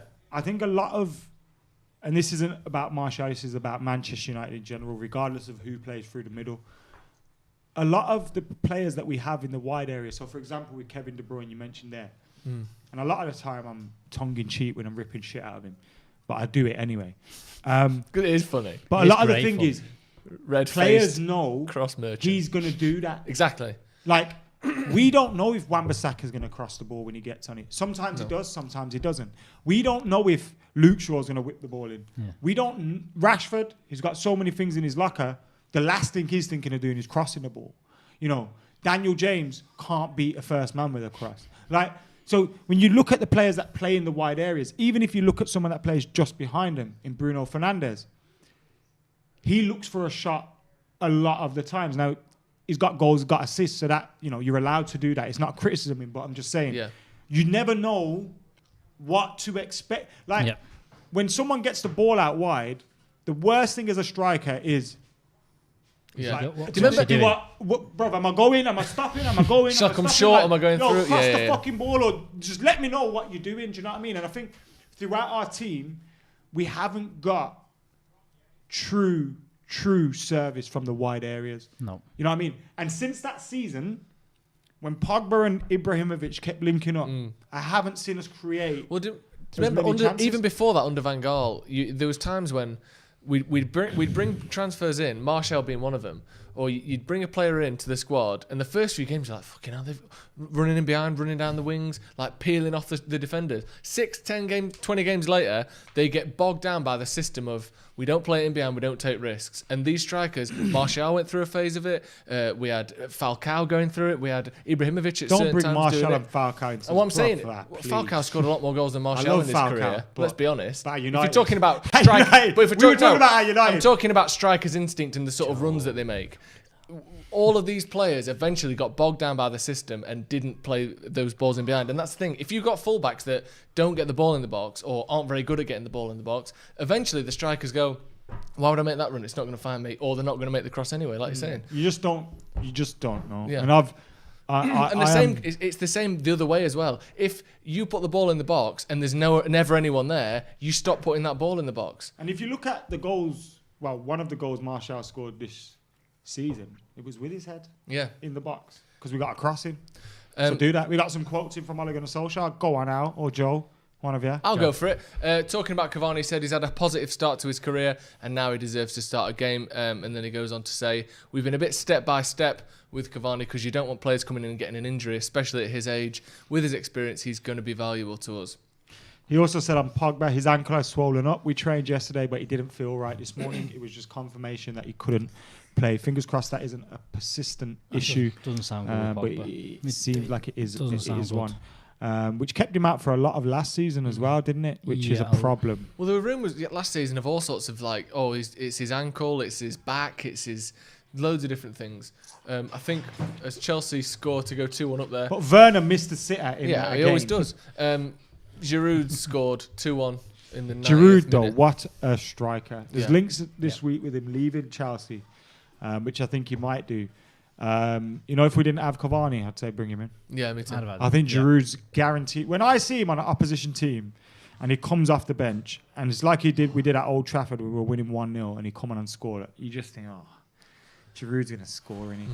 He's very good. He's very, very good.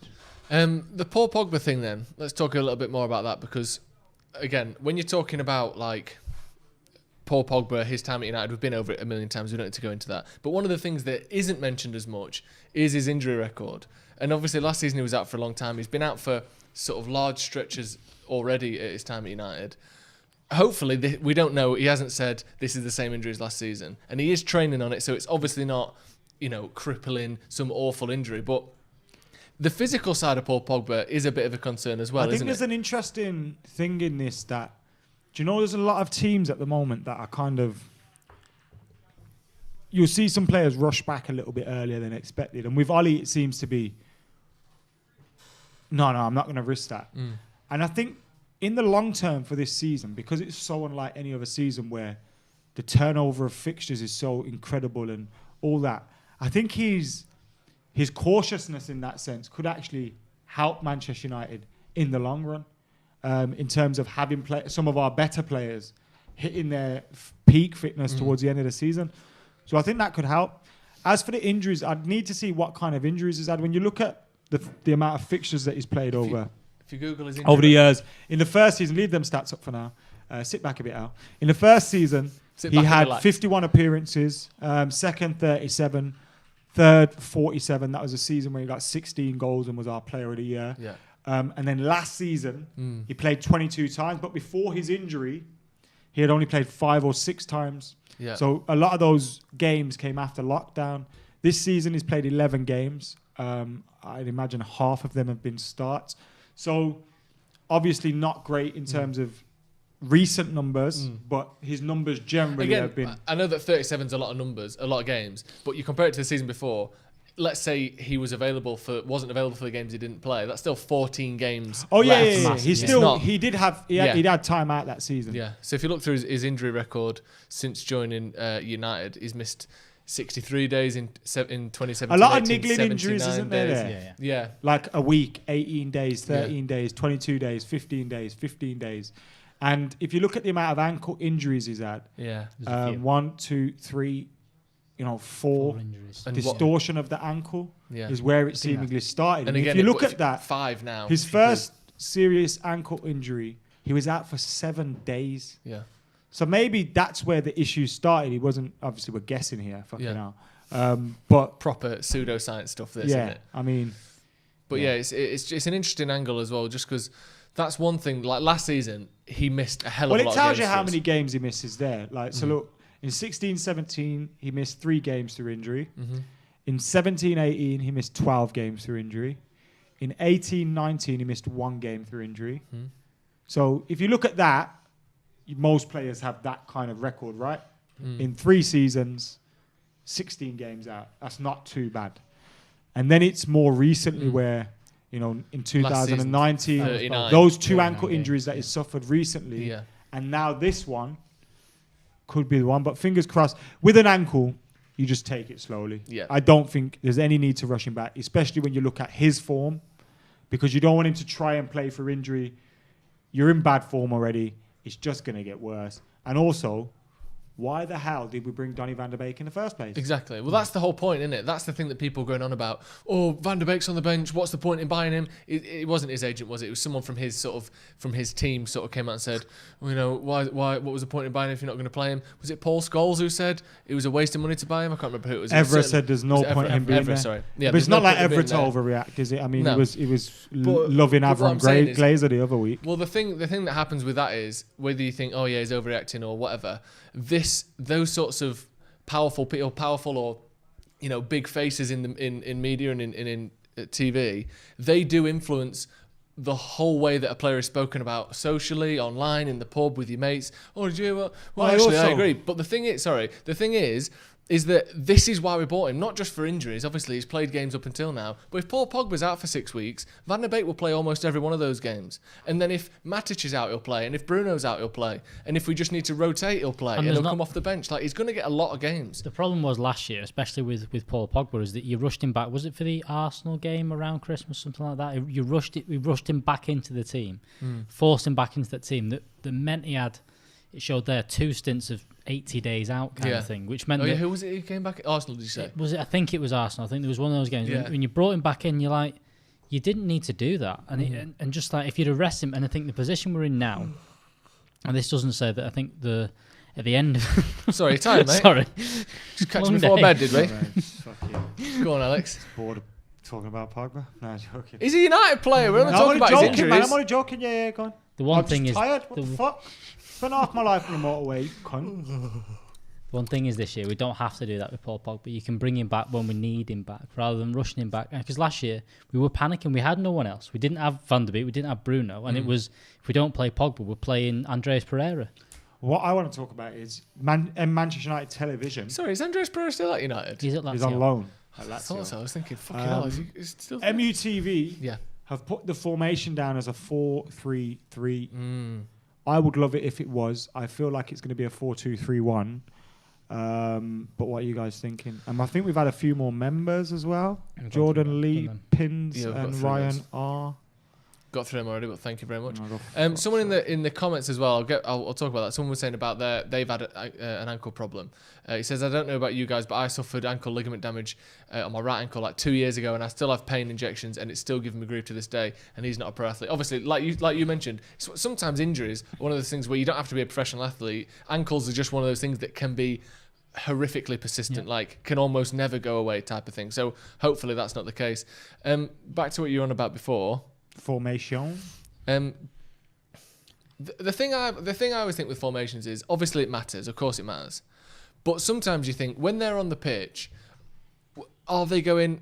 I can't run. I can't go in that bit. I've got to go in this. I think the difference between a 4-2-3-1 and a 4-3-3, when the personnel is the same, I think is somewhat irrelevant sometimes, because all these players, like Paul Pogba used to play central midfield, but he'd be out on the left wing, he'd be in behind the striker, he'd be overlapping the striker. I think the reason that it's upsetting, or not upsetting, but stressful sometimes when you see the 4-2-3-1 is because you've got McTominay and Fred, who we know how they play, or you've got Matic and McTominay, we know how they play. The reason, it's not like when Paul Pogba played as a number 6, he didn't play how McTominay plays. He still played like Paul Pogba. He was just a bit deeper. So the fact that it's, Van der Beek, Fernandes and Fred, I think we're going to see a bit more...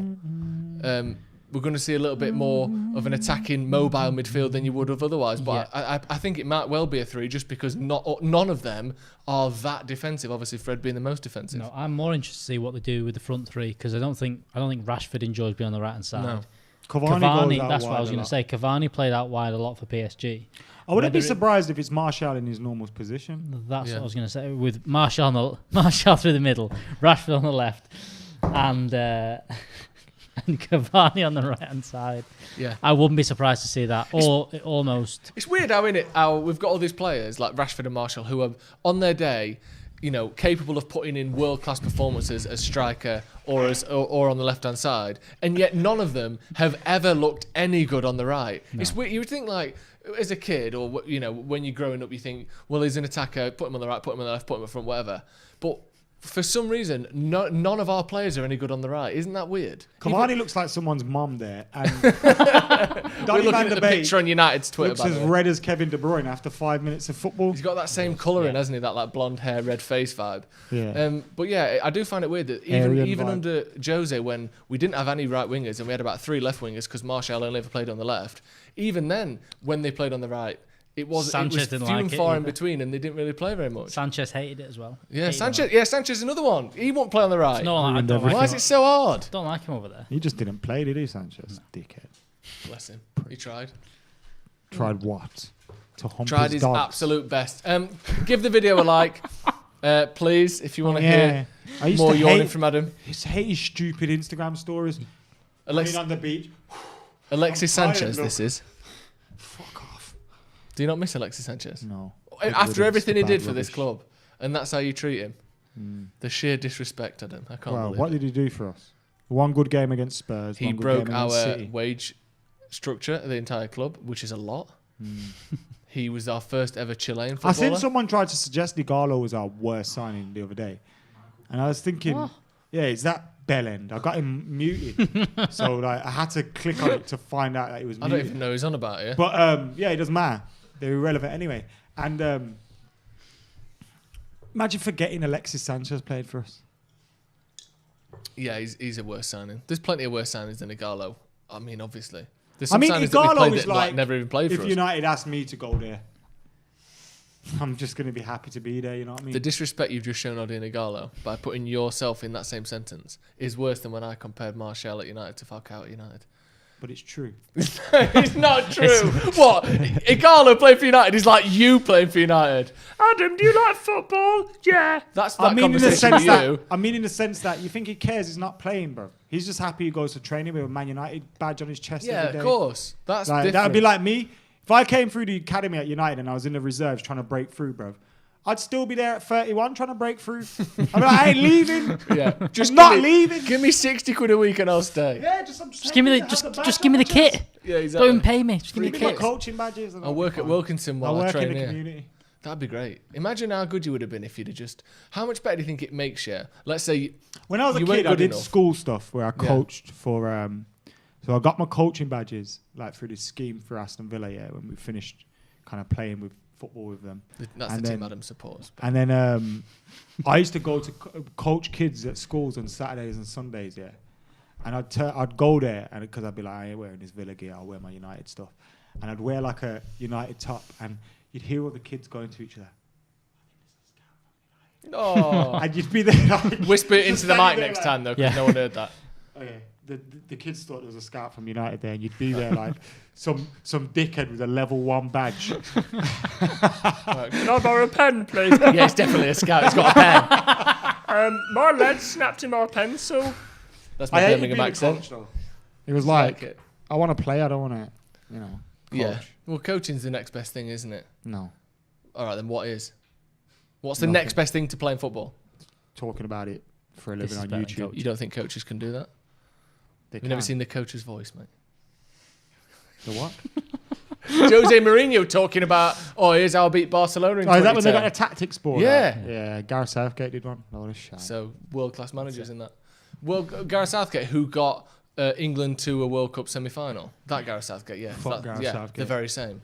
Anyway, Roy Keane didn't stamp on him hard enough. Kicking off in about 10 minutes. Am I right, Alex? Time check. 4 minutes. 4 minutes. United kick off. I to 10. can't see time anywhere. Harold Maguire is like coming being out. in a fucking casino. You know what? Yeah, my battery's been dead in my watch for about 6 months, and I've said to myself, if I wear it, I'll remember to change the battery. Yeah. But you can't tell the time anyway, so it doesn't really matter. United will be kicking off in 4 minutes. Let's get your score predictions in the comments, and we'll go around the table and give our score predictions. Alex Bagley, what are you thinking, mate? I went 4-0 yesterday. I'm going to stick with 4-0. Who to? Manchester United. Right. Say that then. Do you know what I mean? If I see Demba Ba have the freedom of Manchester today, I am travelling down there. It's only a mile away, and I'm catching a case tonight. That's all I've got to say. Bruv, if they put that shame on us again... At Old Trafford, we ain't allowing Make a bloody show of me. Fucking kill him. What's that from again? East is East, dickhead. That's it. I used to love that film growing up. I used to want a Parker so much because of that kid. Can you... it's basically, that is the story of my life.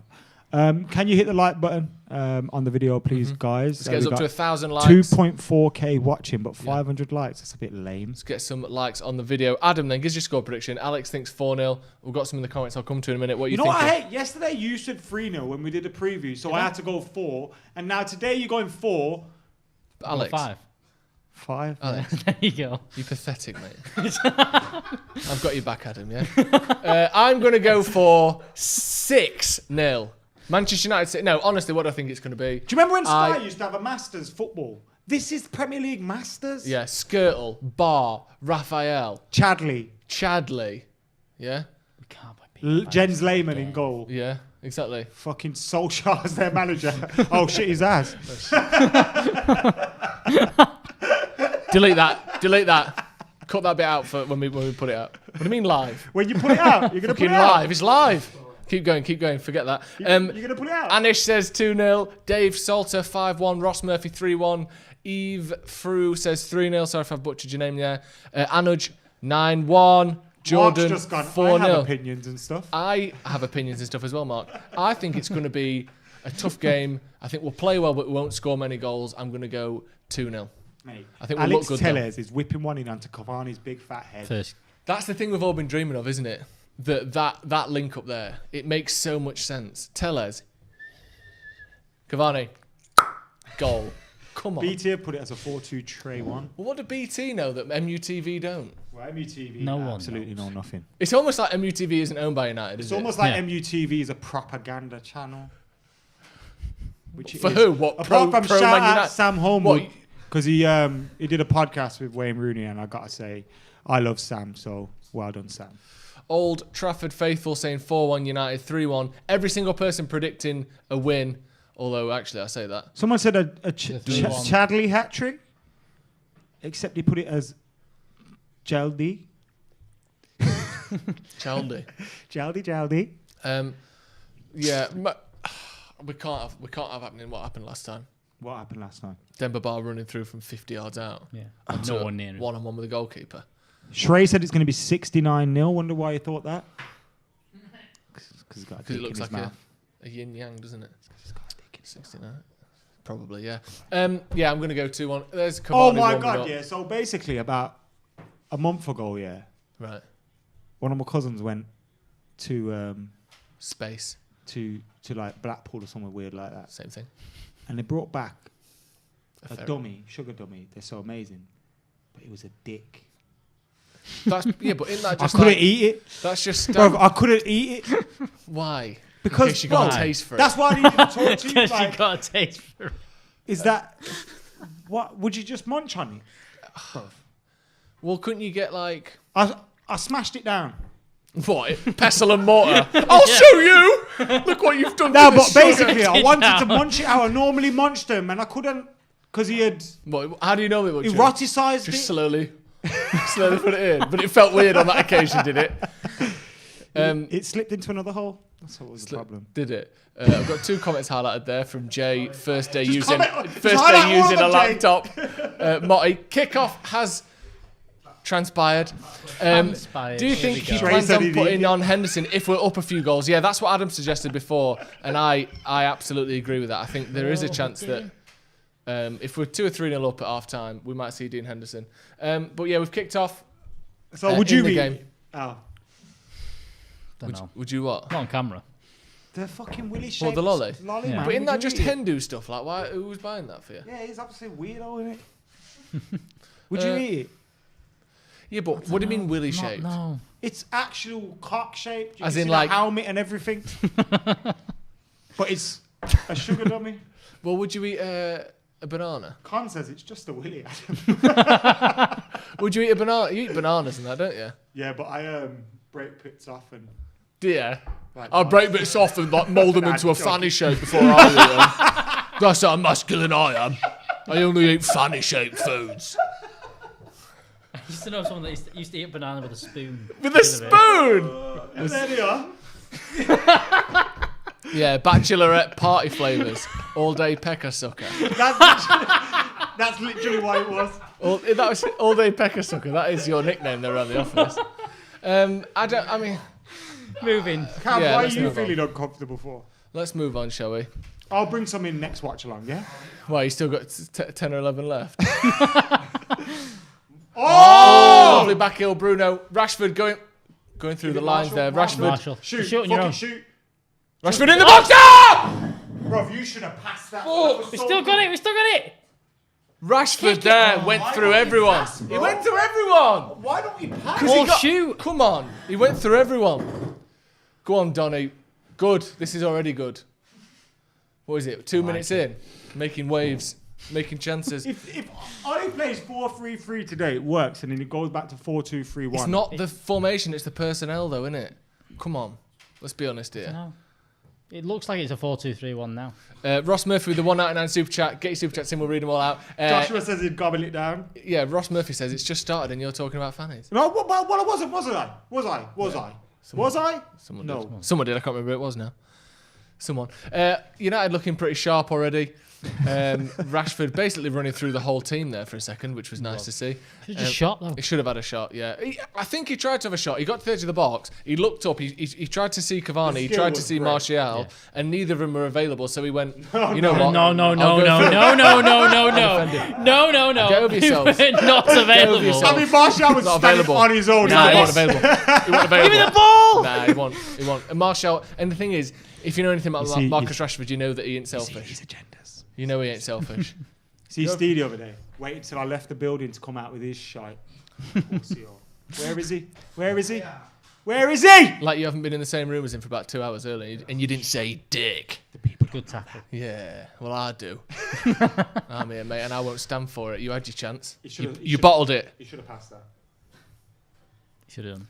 But the skill on the outside of the area was worth not passing it. Yeah, it's like do you know when you're like playing pro clubs on FIFA and you're like, lads, what do you mean I can't shoot? I've dribbled it all the way from the halfway line. You're like, you've earned a shot. Even if it was the wrong thing to do, he's earned it. You can't pass it there. Bruno. Oh, Bruno.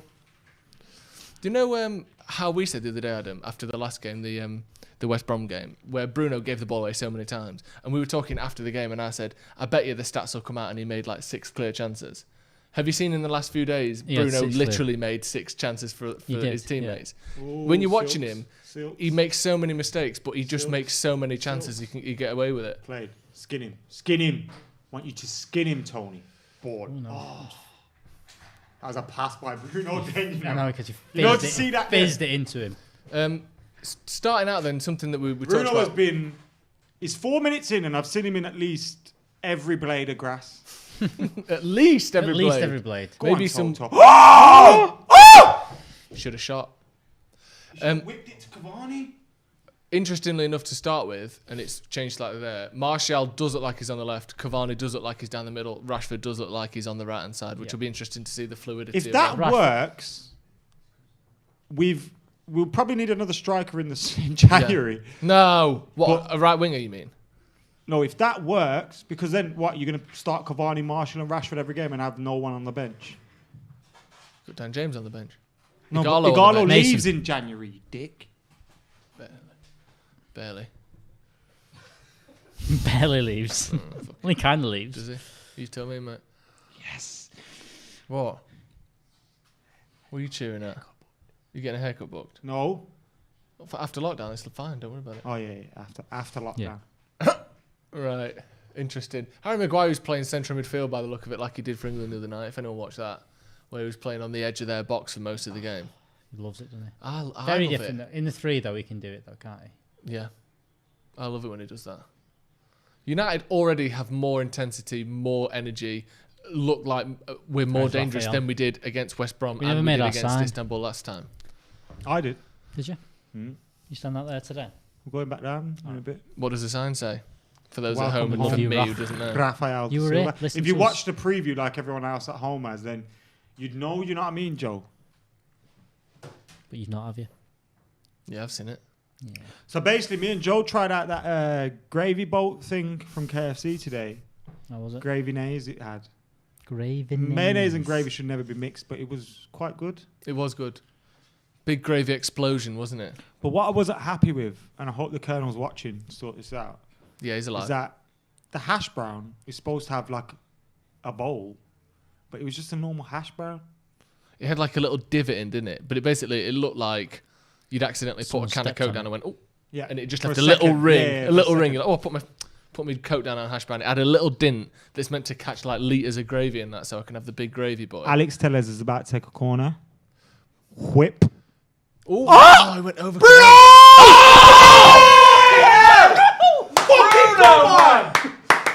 Oh, he's the best. He's the best player we've ever had. Bruno with an absolute twat of a goal. Scalzi, that was. What a twat that was. Wow. Oh my God. Could see it. Piss on that. Look at that. Wow. Tellez ducks under it. Oh, Bruno. He caught it. Pure skulls. Who said skulls before? Oh, you don't Is that a save those. assist even if it come off the defender? Because it never changed direction. Wow. I don't think so. I don't know, but Goal. who cares? Good Go, He's so the good. skulls. Good that. And do you know what I love as well? Go, Because the it's broke my hand. Go the skulls. Go the skulls. Go the skulls. The great thing about Bruno is you can feel like he meant it. You don't have to think, oh, was it an accident? No offense ever, but you sort of think, did he just swing a leg through it? Like Raphael. But with him, you're like, he meant it. With Scholes, he meant it. What you've got to understand is every footballer has that in their capability, but not everyone tries. So when Evra tries it, you think it's a fluke because it's Evra, but he meant to do that. Yeah, of Raphael, course. you just brought Raphael into the situation. Yes. His goal against QPR was meant. Yeah, it was. Yeah, I'm not saying it was an accident. Like I'm saying he's Brazilian. I'm saying when he does it, he can maybe do that 2 out of 10 times or 2 out of 20 times because it's still very difficult. With those players, it's 1 in 20, 1 in 30, 1 in 40. At that end of Old Trafford. Have you? Ian Seville, says RH elite coaching paying off. Yeah, That's what they Ryan work on. Hopper, the coach who we get on here sometimes, who trains Bruno privately, He taught him everything he knows, didn't he, I'm basically? trying Bruno. Do you now? Oh, yeah, he does, yeah. That wasn't him, by the way. That was someone else. That's just a friend. I love Rye. Yeah. Like the video. Let's get us up to over 1,000 likes. Man United are winning a game in the first 10 minutes. He's never let us do a bush cam though, Rye. Is he not? When Bruno's there, which is a bit out of order. Upsetting, isn't it? Yeah, it's a bit sad. He acts like he don't know us on them days. So I think you got the wrong number, lads. Up the RH. He says it's literally like a tick with him, isn't it? Yeah, You know, yeah. when people say it to like, they've got like mantras that they say to calm themselves down and stuff. He's like, up the RH. So he answers the phone. Yeah, exactly. Up the RH. Nice to meet you.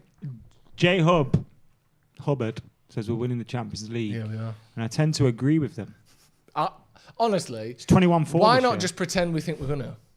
Because what else? Why are you saying pretend? Who's pretending? Shit, wait a sec. We're gonna.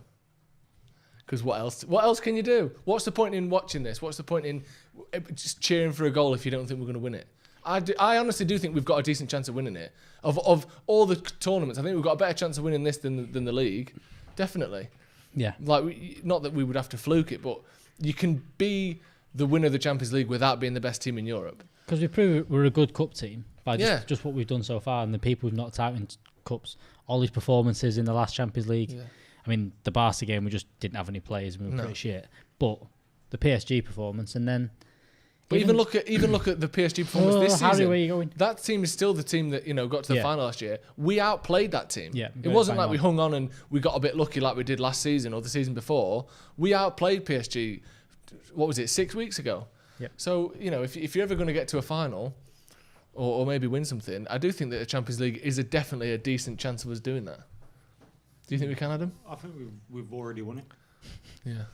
It's already happened. We just haven't seen it yet. PSG 1-0 up against Leipzig. Is that good for us? Neymar with a penalty. No. We'll give you. We'll get the table up in a minute and read that out to you. But we'll give you live updates of the PSG Leipzig game as well, so you can catch it all. Bro, if here. you go to livescores.co.uk, it'll have the scores and the standings. Standings. Sorry, Tell Jay's us. like my dad on the internet. And age-wise. Martial. Oh! He's over It's at a it. good Unlucky. ball, just a bit too much height on that. Maui.com. We look a lot better. It's mad how what was it? 3 days ago we played against West Brom. We didn't look this exciting in the whole game, and in 11 minutes we already look like we've got more energy than we did the whole match. Click on the group. You had it. You had it there. Oh, it is. He is like your dad, isn't he? Get the SCART lead. He is like you. The group is. Go it back. says group hate. Oh! Rashford! That ball through from Bruno there. Fuck. Oh, He's offside. the bastard. Son of a bitch. Great pass through. I think it was meant for Cavani, but it just drifted all the way to the back post. Is that live, that table? That's the live standings. Yeah, 9 points is live, isn't it? Yeah, so... Yeah, that's us because we've only got 6. Yeah, he's off there. Oh, he's off. It's a great pass round his shoulder again, and I think it was it didn't mean for it to go as far as it did he? Maybe zoom in so we. Oh no, I worry that might update before this does. Is my only concern, but we'll So can play it basically, as it stands, if we were to get a point in our next game, we're through. No. Yes. No. Yeah, it if would. If Leipzig win, It would, because then PSG are on 7, we'd be on 10. but then if Leipzig could be on 9. Yeah, but then PSG would have to beat us by more than we beat them by to PSG overturn are the gap. Shit anyway. But basically, I think if we win this game, we've got a decent chance. We'd have to lose them both. I think so, yeah. Yeah. Which is possible. That's assuming that tie ends in a draw. See, for our chances of going through, it would be better for us, I think, if one of those two beat the other one, because that leaves the third place team on one less. If Leipzig win tonight, yeah, then we literally have to lose our last 2 games, and PSG have to win their last 2 to finish on the same point. So if Leipzig win tonight, which is looking not likely, yeah. Oh, the football! Yes. Look at this. Oh, beautiful shoot, baby. Oh, inches in it. Greedy McGreedy face. When you watch the games, and especially games like this tonight, does it feel like Bruno is the main man of this team now? When we play like this, it feels like we haven't got a main man. Do you not think Bruno's standing out? When we play like this, good football, it feels like anybody could score and everybody's contributing as much. You see, when we normally play, since Bruno's arrived, it feels like he's the main man. See, to me, you get the point I'm trying to make. I agree. I know the point you're trying to make, and I agree that in this sort of performance, we have more players who look capable of scoring and assisting. What are we doing? What are we doing here, lads? Tellez, is that Luke Shaw? Is that Tellez?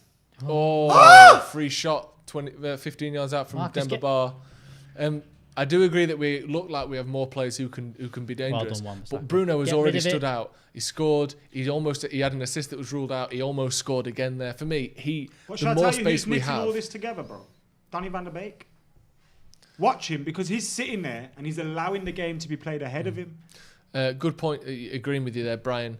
Ashiak says Van der Beek and Fred are linking together. Easy, enjoying football. So some man know ball and some don't. Yeah, you're right. Yeah, because Van der Beek makes 3 or 4 passes. That means he's been better than Bruno. So no, I didn't say that. Ooh, suggested it though. Rashford just slamming. Rashford's going to twat everything. Yeah. Because also he's just seen that goal and he's gone, I can do that. Right, you're going to put me out of position. Cool. Good cross. Everything's going to be a shot today. Because also, can't cross it. So I'm going to shoot. Fuck it. Because Rashford's the one in the squad as well where, if you think of like long range goals or like where you just hit it as hard as you can, Rashford's kind of the guy who does that, isn't he? Rashford, or Bruno tries it a lot. Yeah. So I think now Bruno's got that one where he just twatted it. Rashford's like, right, I've got to do that. Like he did against Leipzig, where he came on and just hit it as hard as he could in the bottom corner every time.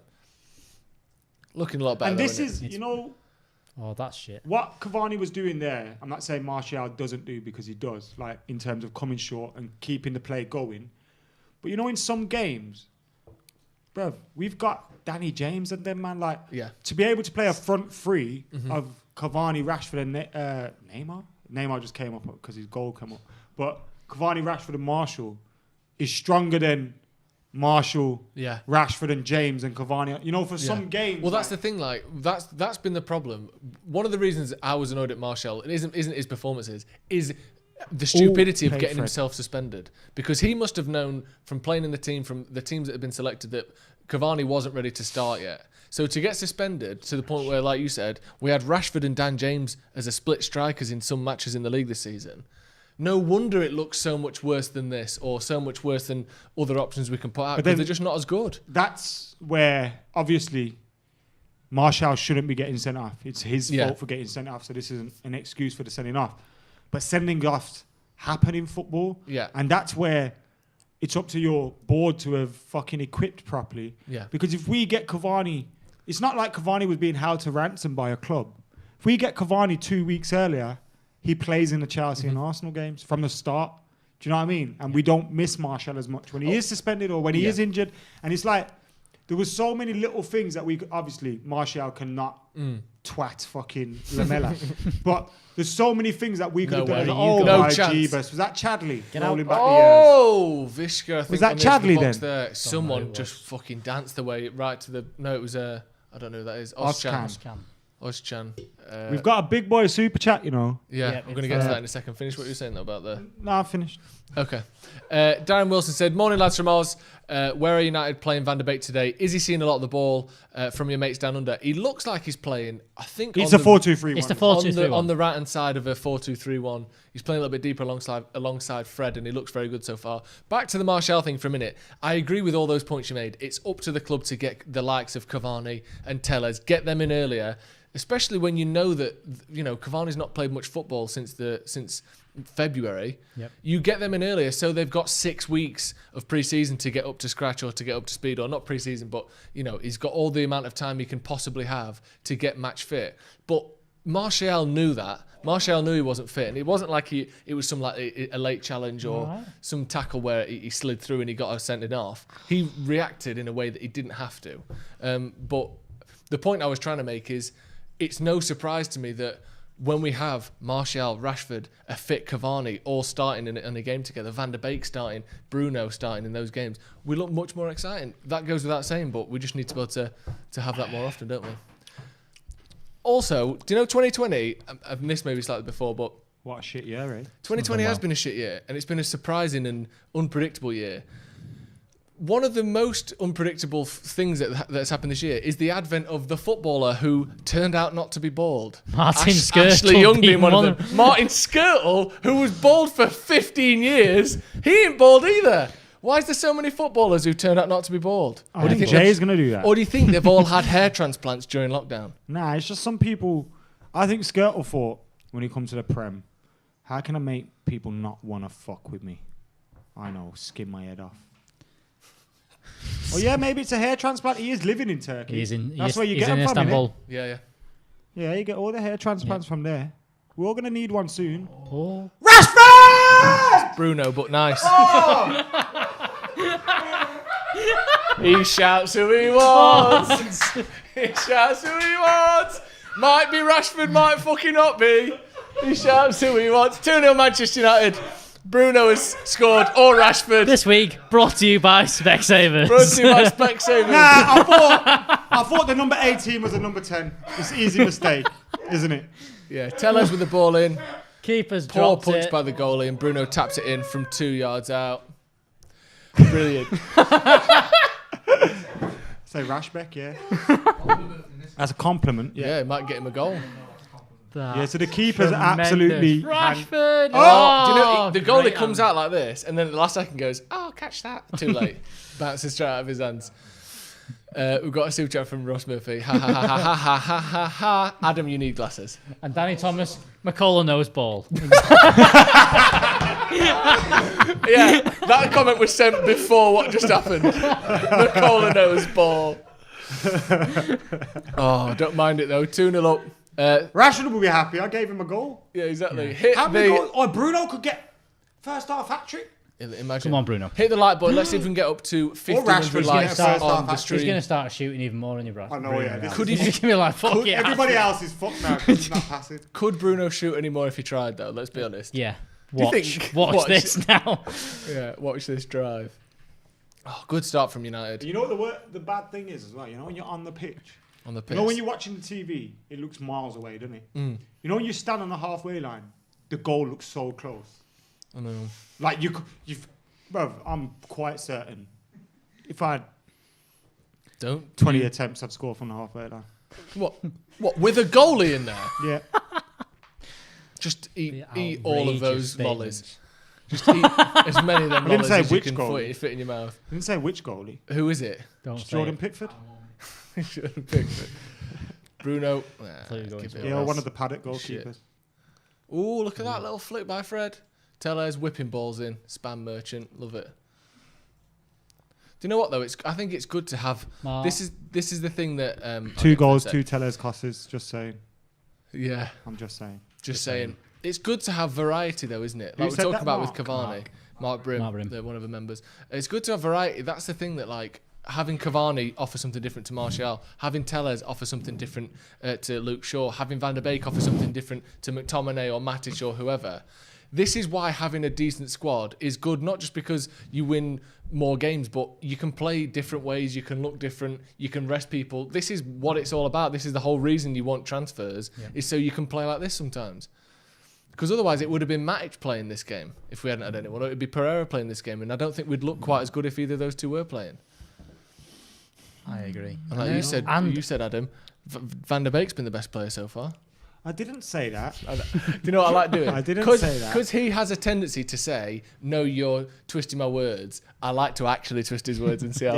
I do certain things to you which wind you up, and I know it. Yeah, But exactly. You're now slowly starting to get. I'm starting to pick back. Like I've seen, like this week, it's got boring. Everyone in the office has tried to say Marshall is shit by me, and see what happens. I don't think he's shit. No, but no, literally, I just think he's even overrated. Mitz was trying it this week. Like Mitz was trying it this week.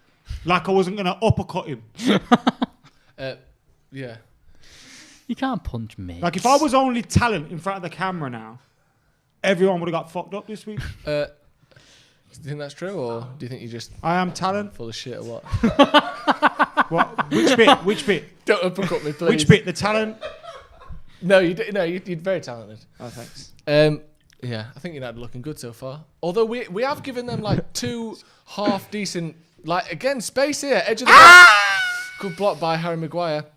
But there's been a couple. Denver Bar had one on the penalty spot, and then Vishka had a shot from the edge of the 18 as well, where we're not like fully secure defensively, are we? We've got Van der Beek and Fred there, which I think there is a bit of got to be a bit of give there. They do go further forward. They don't do what Matic does and just sit there. Do you want a stat? Go on, give us a stat. It's from Simon Stone, so thank you, Simon Stone. Bruno Fernandes has 5 goals in his last 175 minutes of play for Manchester United. The rest of the team don't say has one between them. Can we just say that Bruno Fernandes does play for our team? Is a world-class player and is maybe the best midfielder in the world. No, but I hate stats like that because Bruno Fernandes does play for our team. team. Like, if you take away penalties, you're like, hang on a sec, penalties are goals. Like, if you take away set pieces, corners exist. Corners are part of football. Like, Bruno plays for Man United. If you take away goals scored with his head. Yeah, if you take away goals scored when he was breathing in the net. Ben Tatton with the super chat says, looks like when we're attacking, we're slipping into a 2-striker system with Martial and Cavani. All vibes. Ole's at the wheel. Ole is at the wheel, isn't he? Yeah, he is. He is. We got a T-shirt about that somewhere. We have, actually. Shame that you're not wearing it when I bought you one. Jay, chuck us that T-shirt that's behind your But if laptop. I don't wear one, I get bothered. I know. Yeah. Why didn't you wear your T-shirt? Fucking dickhead. Go on. Put it over your jacket. That's proper like I've just won an NBA championship thing to do that, isn't it? I've just won a competition to be here. Exactly. Oh, thanks. How big's that T-shirt you got underneath there? Jamaica Wish Foundation hat on. It's a bit tight. It's a bit tight around the tits, lads. You've got a label on your sleeve. Fucking hell. Sucking the air out of me lungs. Can't breathe. He's not breathing that. Should have had that belly buster breakfast. Peer pressure has fucked him here proper. Fits you well, that, Joe. Now, where'd you get your T-shirt from? I got my T-shirt from Alex. Stretfordpaddock.bigcartel.com. What size have you got there, Joe? That's an extra large, but let's not forget. No, it's not. It's a large. Is it? That's why then. I'm an extra large usually. Yeah, that's a large T-shirt. People saying well done, Joe. Thank you. Ross has got one of those shirts because Ross is not only a member, he's an absolute legend. Yeah, he is. And we got is that deal running at the minute? It is. Deal is running. So use Paddock 20. Buy 2 shirts, you get 20% off. So and we'll have more deals coming up as well. We've got a discount code which will be for members only, which we need to sort out. Yes, we need to give you that members and code. we're also going to have loads of other stuff coming up for members. Huge stuff coming out. Can I tell them a little secret? Give them a hint. Give them a hint. We can't be specific yet. There's going to be. Wait, hang on. There's going to be 12 days of bad boy Christmas gifts to our members. That's all I will say. Yeah. Exclusive to members. If you want to be in for a chance, get stuck in. Bruno is now the best midfielder in the world right now, according to Slickster. What do you think? Do you consider him a midfielder? Yeah. I mean, it's not like 4-4-2. He's one of the two. He's not. It's a different thing, isn't it? He's firmly that sort of number 10. So who would we compare him with then? In his position. So if we were going to say he's the best in his position. Yeah. You're talking about Kevin De Bruyne. You're talking about Bruno Fernandes, Kevin De Bruyne. Yeah. Liverpool don't really have one, do they? No. You're talking maybe, again, just thinking of who starts for the teams around United. Mason Mount, Havertz, these sorts of players. Mesut Ozil. You're talking about these sorts of players. Who in Italy? Spain. Don't know. Because Barca don't really have a player like that at the minute. It's interesting. Frankie De Jong's plays a bit deeper than that, so it's not him. I think he's up there. I think him, Kevin De Bruyne are up there. Muller as well. Thomas Muller at Bayern. Muller maybe, yeah. Muller's sort of creator. But there's a Fabrizio Romano talking about stats here. 25 goals in 35 matches. 21 goals in 35 matches as a Manchester United player. And 15 assists. That's 36 goal involvements in 35 games for Bruno. And he's supposed to be a midfielder. It is pretty astonishing what he's done at United, isn't it? And let's not pretend that, you know, you talk about transfers, you talk about bringing players into good teams, you talk about people who, people who come in and change things or come in and carry on with things. He isn't coming into a team that's winning trophy after trophy, that's winning league after league. He came into a team that was stuck around 6th in the league and has changed Dybala? everything in that time. Yeah, it's incredible what he's done. Does Dybala even play for Juve? I haven't watched him much recently. He did a bit more toward the end of last season, I think. Dan Newcombe as well, another member. Thank you very much for joining. Welcome to the Academy. We're going to be getting another members-only video out this week, and if you haven't seen it already, we did a members podcast last week as well, so check that Great out. Metropolis said Di Maria. Yeah, but he often plays off the right hand side a bit more, doesn't he? That's a good shout though, because he does drift a lot. Kind of player. Yeah, Bruno is incredible though. Fred's absolutely twatted it at Denver Bar. Fortunately, it was a handball because it was an awful crossfield pass which was cut out. He likes one of them though, doesn't he? We'll have less of that. Do you know what I mean? Just sort your life out. Like we're 2-0 up, cruising at the moment. What are you doing, bro? Sort your whole life out. Turn into Kleberson. Fred is so bad on the ball, but great off of it. Do you think there's something to that? What? Fred is not good on the ball, great off the ball. He is good on the ball when he doesn't think. So when the ball comes and he just gets it out, he's very good on it. Or when he's under pressure from a defender and he has to turn out of space, he's very good at that.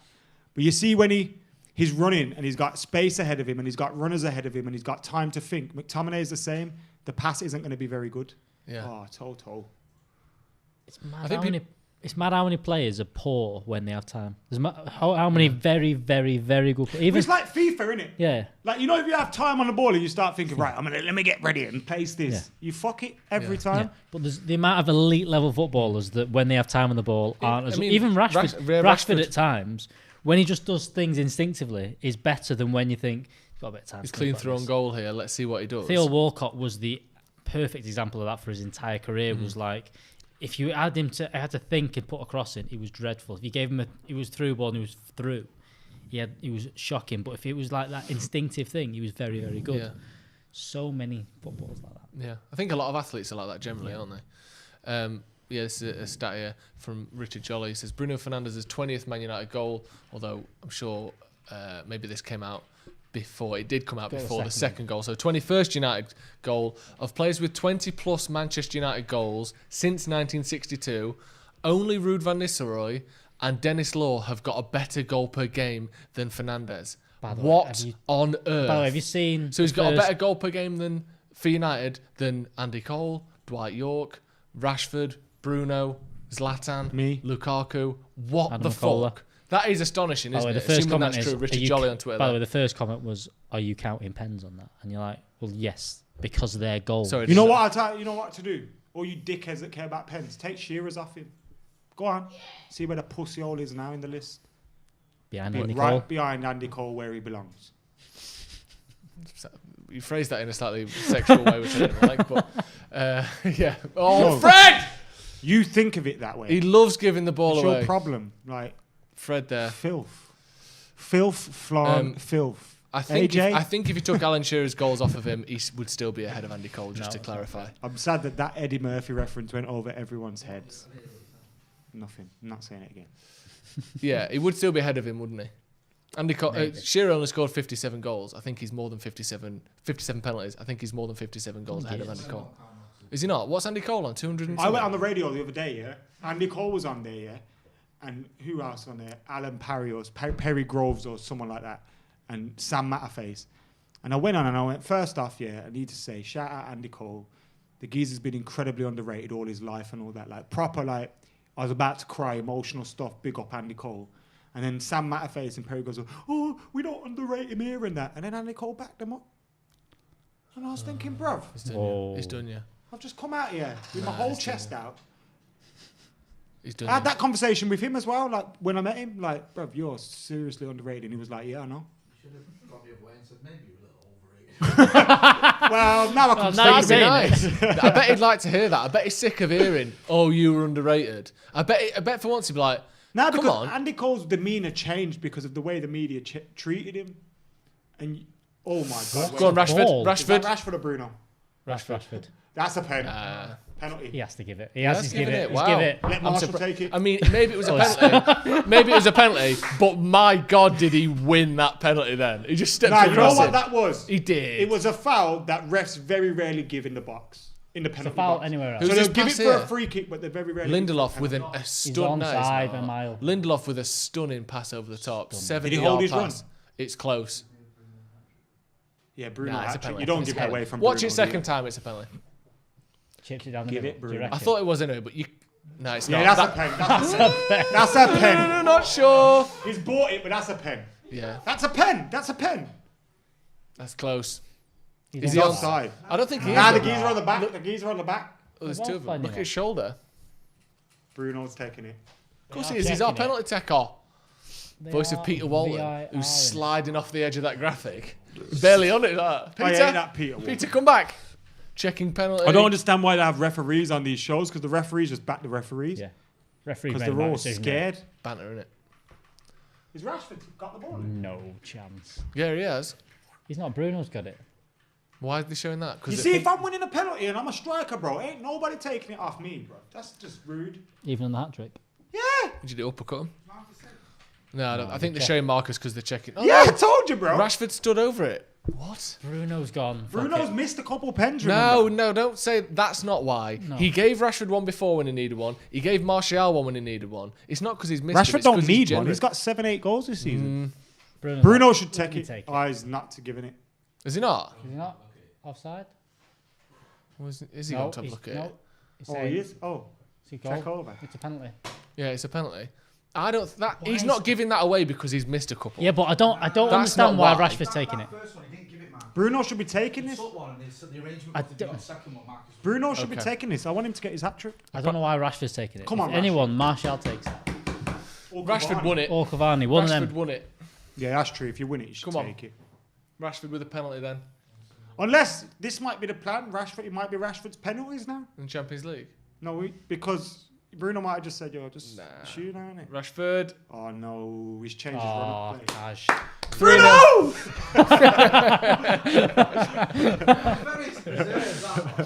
Yeah, 3-0 Manchester United. Rashford He slides scared me. He it. did a Pogba type run up, Yeah. like with the little quick Yeah. steps.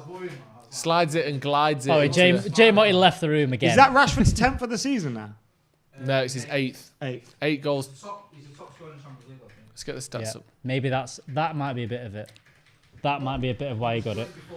If you look at the stats, the top scorers in the Champions League so far, Marcus Rashford is on 5, Diogo Jota is on 4, Alvaro Morata is on 4 as well. And he also, As in didn't he have a Erling Haaland. hat-trick of offside goals the other day? He certainly did.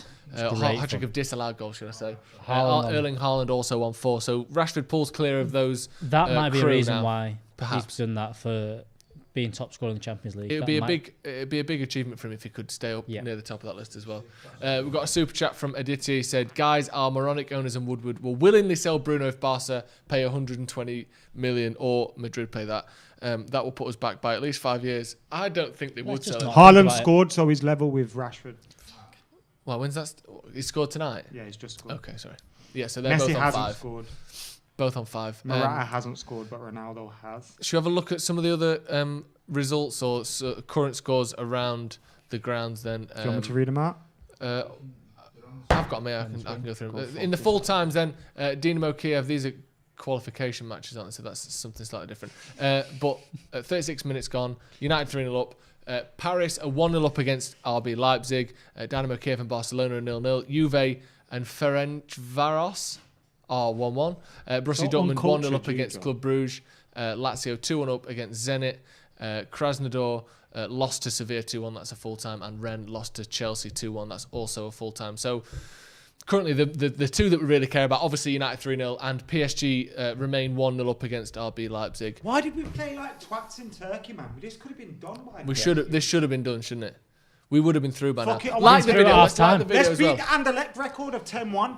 Come on. Was that our record win? Yeah, in Europe, I think, anyway. No. 10-1, we beat Anderlecht. 10-1. Was it 10-1? 10-0. We can check that. Free kick to Istanbul. Fred giving it away. Fred's not been that great so far, has he? He's played well as part of the team. Sorry, I gave Anderlecht the goal. It was 10-0. In 1956, 57 season. You were only young at the time, weren't you? So fair I enough, was, you yeah. I forgot. just started going games that year. I saw Dennis Violet grab a couple, and I knew United was a team for Dennis me. Violet got 4. You like that, Jay? Tommy Taylor was bagging him in like there was no tomorrow. It was that late goal by Liam Whelan that really did it for me. Yeah, put the cherry on top of the cake. Yeah, it did. Free kick. Oh, Demba Ba should have scored then. 50p head. Demba Ba should have scored. And he's injured. De Gea sort of half came out to that. He had an open goal to head towards, and he just nodded it over the bar. But this should have been in, shouldn't it? Alan says my 5-0 is not looking so. What was the word he said? Optimistic anymore. Shout out, Alan. Love you, brother. De Gea, yeah, half came for that. If he'd have headed it down, that would have been a goal there. If Demba Ba had a round head, that would have been goal there. Perfectly round. Do you remember Morph from Yes. Smart? Yeah. Do you remember what his mate was called? Smorf? Chaz. Chaz and Smorf. Morph. Chaz and Morph. I think Google Morph that. and Smart. Chaz and Morph from Smart.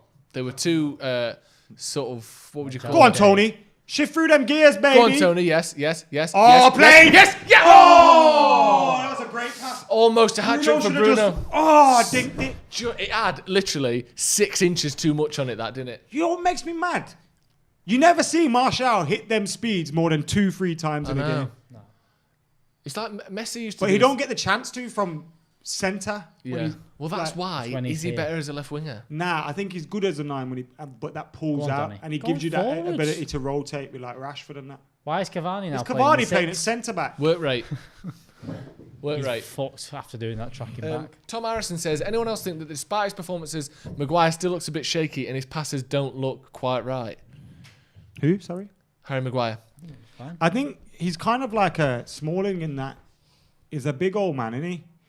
And he's, you know, He never looks natural. he hasn't got passing the many, you know, he's very, I don't know what the word I'm looking for is.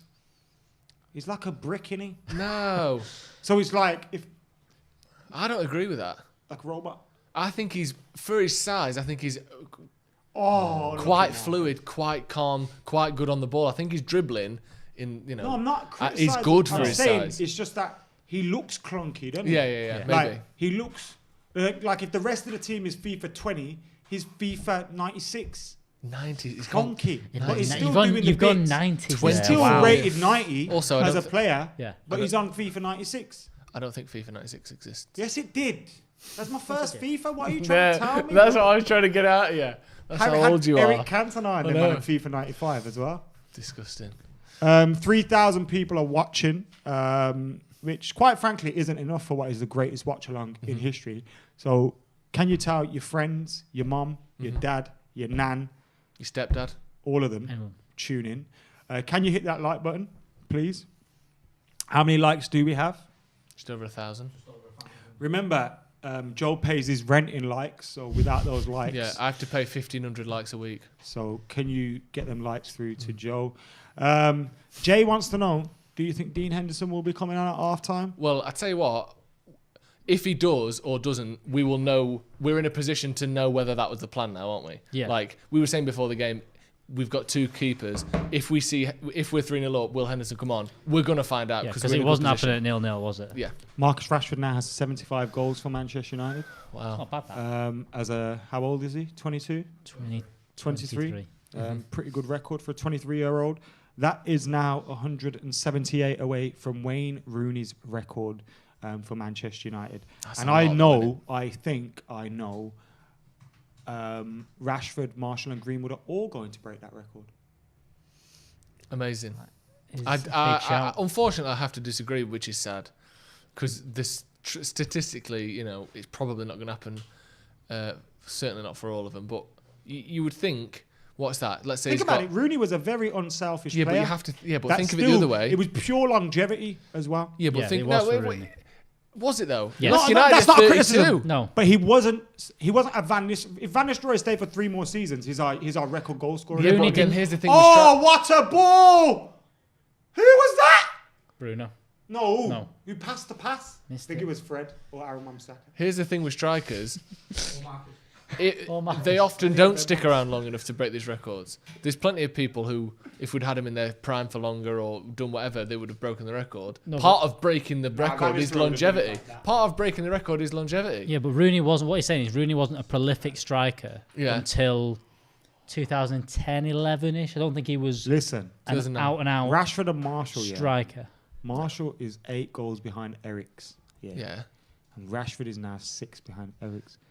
It's going to be emotional. But and Beckham, my 2 favourite Man United players are about to be overtaken by my 2 current favourite Man United players. The thing is, though, let's think. Marcus Rashford is 23. So, and what would you say? 186 goals he still needs? 170? 178. Like so 178 goals. Yeah. So let's say he plays for United for 10 years, which is probably a push for an attacker who does rely on his pace a little bit. Let's say 8 or 9 years. He's going to have to average 20 goals a season. You're telling me Marcus Rashford's going to leave United at 31? No, I'm saying he might not be in the first team every week at 33. Yeah. What, he's going to drop to the reserves, is he? What, like Ryan Giggs wasn't it? Do you think Ryan Giggs wasn't in the first team every week? Bro, Did he not Rashford could score 15 goals for Yeah. the next 8 seasons, drop to the bench and pick up 5 a season for the next 5 and beat the record. Go down to number 10. But what I'm saying is he's going to have to average more goals than he's currently averaging to break that record. How the hell did Bobby Charlton move down this list?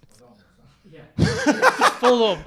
Jay just pulled up and went, how is Sir Bob only got 105 goals? That's wrong. Yeah, so that's wrong. They've taken 145 goals off Sir Bobby Charlton.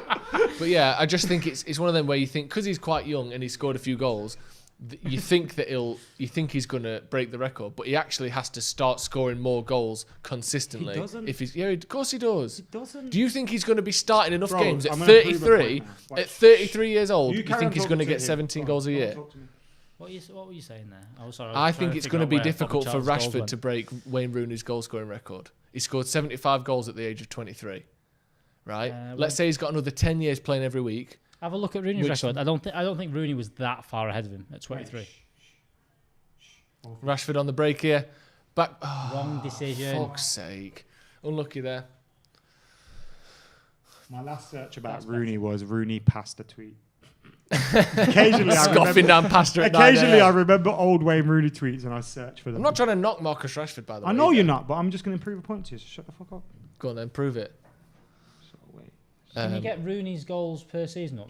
That's what he's trying to do. Just leave me alone. I'm not talking to you. I'm talking He's trying to to leave Jay. you alone. The problem is when you don't tell us what you're doing, it's hard to know what you're doing. Do you know what I mean? Yeah, I'd love Marcus Rashford to break it, and I'm sure he'll be around at Manchester United for as long as he wants to be. All right. Okay.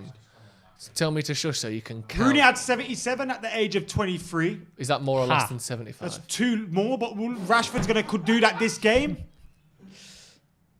You fringe. How many appearances did he make at that time? A lot. I'm not saying he Almost won't. 200. I'm not saying he won't. I'm just saying he has to then go on to be Wayne Rooney. No, but you're going on like Manchester United's record goal scorer. Yeah. A couple of good seasons. Absolutely smashed it for goals. Rooney in his last 5 seasons for Man United had 8, 15, 14, 19 and 16. Mm-hmm. That's very good considering the role that he occupied, but he needs half-time, by the way. Rashford needs to go into those. What I'm looking at there He'll need to go is into 2 the 34-goal seasons. He'll need that. He needs to hit that when he's 26. Because what you also need to remember is when he was 17, he got 17. When he was 8 or He's whatever he's it was, already had Rooney. 8. We're only a quarter of the way through, Yeah. so he's going to have loads. He needs to. All I'm No. saying is he needs to be He consistent. only scored 18 goals and he won the double. Fuck. Yeah. Didn't feel like that, did There's it? no assists on there. Yeah, though, but either. also, he had 20 assists and Ronaldo scored 34 Yeah. as well. No, I know, but I'd it felt like 42. he scored more than that, 42. didn't it? But you Ronaldo get my got point. 42. And Yeah, Tevez Rooney was scored- never. I'm not saying he can't do Rooney it. was never hitting. I'm saying Stupid numbers. it's going to be a tricky one, that's all. It's half-time. Manchester United are winning 3-0 against Istanbul Basaksehir.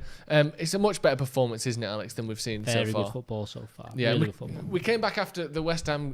We came back after the international break. We played West Brom. It was about as lethargic and just boring and horrific as it could be. This is exactly what we needed to see after that performance, isn't it?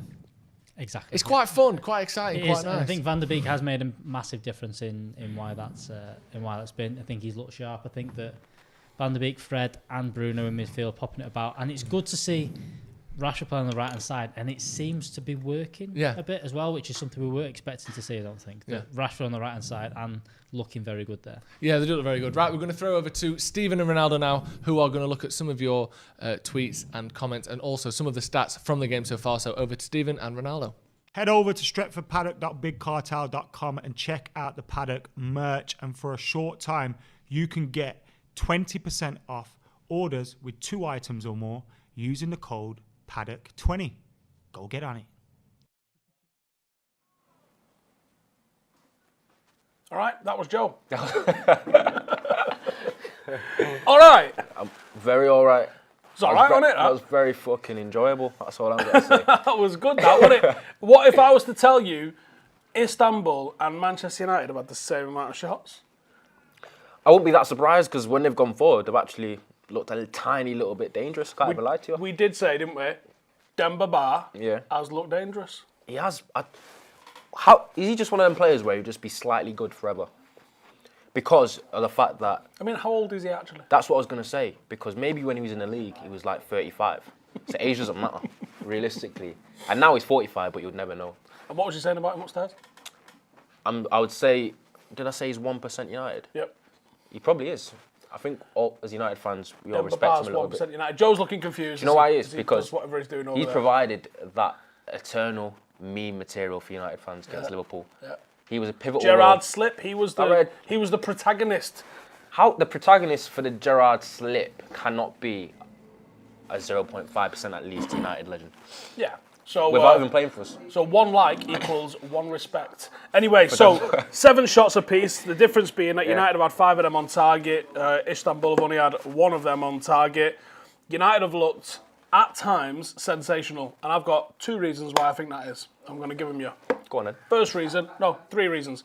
First reason, Donny van der Beek. Donny van der Beek's incisive passing. It was what we did in the preview. If you looked at the opposition preview at the start of the game, we were saying what we needed is direct balls coming from deep, directly forward to people's feet. And that is what Donny van der Beek has delivered. Would you agree? I would agree. He's been progressive. He looks forward. He's tied on the ball.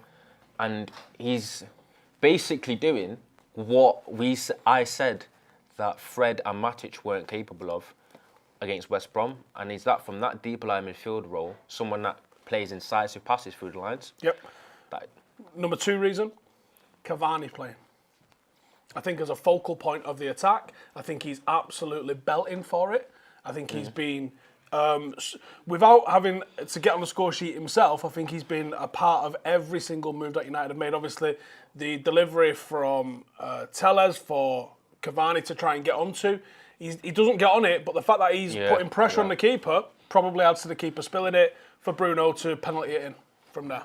Penalty it. The third reason is, and it's not just because it's Marcus Rashford, but it's someone playing on the right-hand side and holding their width on the right-hand side. We saw for the third goal for the penalty that Marcus scored, we saw him being on the shoulder of the last man and holding his position. There was a fullback right next to him, which means that he's dragging it out and he's making space for the likes of Cavani in the middle. Those are the 3 reasons that I think that United have looked so good in this game.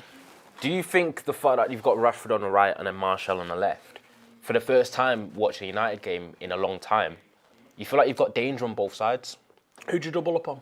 Exactly. I think what has happened is because Rashford and Martial, when he plays up front, do like to venture out in that left inside channel, left side of the pitch, and the fact that Aaron Wan-Bissaka isn't amazing going forward on the right side, and we don't have an out-and-out right winger either. I think teams would almost not have to worry about our right side. You said that West Brom were letting Wan-Bissaka have the ball. He was. So if teams can force us down the left where all our players like to play in, it's not just forcing us down the left. It's a bit deeper than that. Yeah. If you, from a defensive point of view, if you've got threats on the left and threats on the right, you have to deal with those threats. No one's going to look at Marcus Rashford and go, leave him, and then try and close up on Cavani and Martial on the other side of the pitch. You have to deal with him. You can't give Marcus Rashford more than 5 yards because he's gone. You ain't catching him. Yeah. So you have to stay tight to him. Well, you can't give Martial 5 yards on this side because if he gets the ball at his feet, he's gone. Yeah. You can't even really give Cavani any space because if you give Cavani space, he's going to turn, he's going to get a pass off, he's going to bring Bruno in.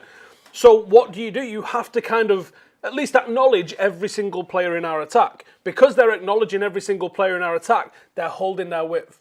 When United play all left side forwards, their left back, our right-sided, the guy who's on our right-side defence, their left back, he can push over to the near post, his near post, which means that he concertinas up their defence. It means there's no gaps in between all of their defence, which means that it's harder for us to play through balls, it's harder for us to get away from markers, and one of the reasons for having... It's what we do at Paddock. We literally hold the width to create the gaps in the middle for people to work with. Yeah. That's why I moan at you guys all the time when you piss off and go inside. We're holding width to create spaces. Perfect. It's the United way. It's the United old way. When have United never been successful for as long as you can remember without two out-and-out wide players and decent width on both sides? Danger from both sides. Yeah, and it's not necessarily two dribblers either. We were talking before about Beckham and Giggs, but they held width. Exactly. You didn't see Beckham often coming beyond the centre line of the pitch. You didn't see him doing that. So we mentioned earlier that there's a little bit of a drive for memberships. We've got some, honestly, I can't, like, I don't even like how much you're going to get being a member. Might as well be Paddock. Who wants a fight? But honestly, we can't even tell you. Fucking in WWE. We can't even tell you how good the membership stuff's going to be. Hit that join button. There's several tiers. You can come and join on the memberships. You get a couple of extra bits of content, but there's something going to be happening for members, which I swear to God, we've had arguments about. I don't think you should be giving it, but we are giving it. And you should come and join it and check it out because it's going to be absolutely ridiculous. We've got 2 new members that have just joined just before half time. That's Rockin' Toes and Ryan Dale. Welcome to the Academy and welcome to the first team. What else was we going to talk about? What's people saying on socials? People are buzzing on socials, aren't they? Well, obviously, I'm looking at the YouTube comments and people are saying, great half-time discussion. I think it's been all right myself. I think you know your stuff a little bit, Steve. I try. I think you'd make a great manager. Don't you think? I'm your manager, you know, bed. That's the point. I don't know where you're getting your stats from anyway, but that's wrong because it's 7 shots apiece. 7 shots apiece? That's what it says here. Yeah, but that's the stats. But, as we've been saying, what I will say about what I've seen in the first half is we've gone for a very attacking team. We look very fluid going forward. Front foot. Even though Van der Beek is his positioning, if we I can't bring it up on a screen for you guys, but if you look at his positioning there, it's very deep. And actually, Cavani's positioning is extremely deep as well. He is literally playing almost false 9-ish. Bruno's ahead of him, Marshall's ahead of him, Tellez is ahead of him, Marcus being the furthest up the pitch. Yeah. But Donny van der Beek, just inside his own half for his average position, literally alongside Fred, so it is a 4-2-3-1, as we expected it might be and was kind of hoping it wouldn't be. Which tells you that even if you're playing what people perceive as 2 defensive midfielders, who's in that role has a massive part. I think there's been a lot of Michael Carrick in Van der Beek's play tonight. Michael Carrick? I didn't stutter. That was a bit... that was obviously, I was in shock. That's a big statement, that. I would say Michael Carrick, but obviously I've seen the comparisons in the performance in terms of what they're providing for the team, in terms of his incisive passing through the lines. But I think I want to see a little bit more. So why is it crazy then? I want to see a little bit more of him before I start comparing him to Carrick. But I'm saying I didn't say he's the second coming of Carrick. I said I see a lot of Carrick in his performance tonight. Yeah, I would slightly agree. And that's not through Carrick coaching either. I mean, he brought that. Yeah.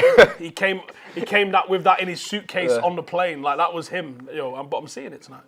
Yeah, I've seen little bits, but what I will say is it's possibly true that we are seeing also, it's been very positive in the first half, but maybe a downside to our attacking our team has been, is that they have got through us a little bit on occasion. And obviously you are going to risk that when you go for a team that's attacking. And allowing 7 shots, but only 1 on target. There was a couple of, Demba Ba himself has had a couple. He's got the better of Maguire, but the guy's a physical guy. He has got the better of Maguire. They have had a couple of shots. I think you was right earlier when you was talking about the fact that we might see a no clean sheet in this game because that's the way it is. But at the end of the day, I don't care. You don't get an extra point for a clean sheet.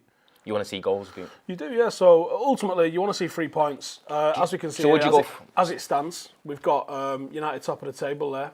5 new members have just joined. That's Jord, Dan Smith, Brewer, Tom, and Johnny Bananas, which is the best name on here tonight. And another one there, Summit King. What was it? Alex King. Welcome to the first team. So loads of new members joining tonight. But as you can see there, United currently top of the table. That's where you want to be. Because you've still got a lot of work to do. That looks beautiful. A lot of work to do. Look at the goal difference as well. Too. Yeah, not bad. Stop scoring in the Champions League, can't we? It's not bad. Well, apart from. But as you said, so would you go for the basically all-out attack? We just score more than the other team and win. Leipzig's the next game.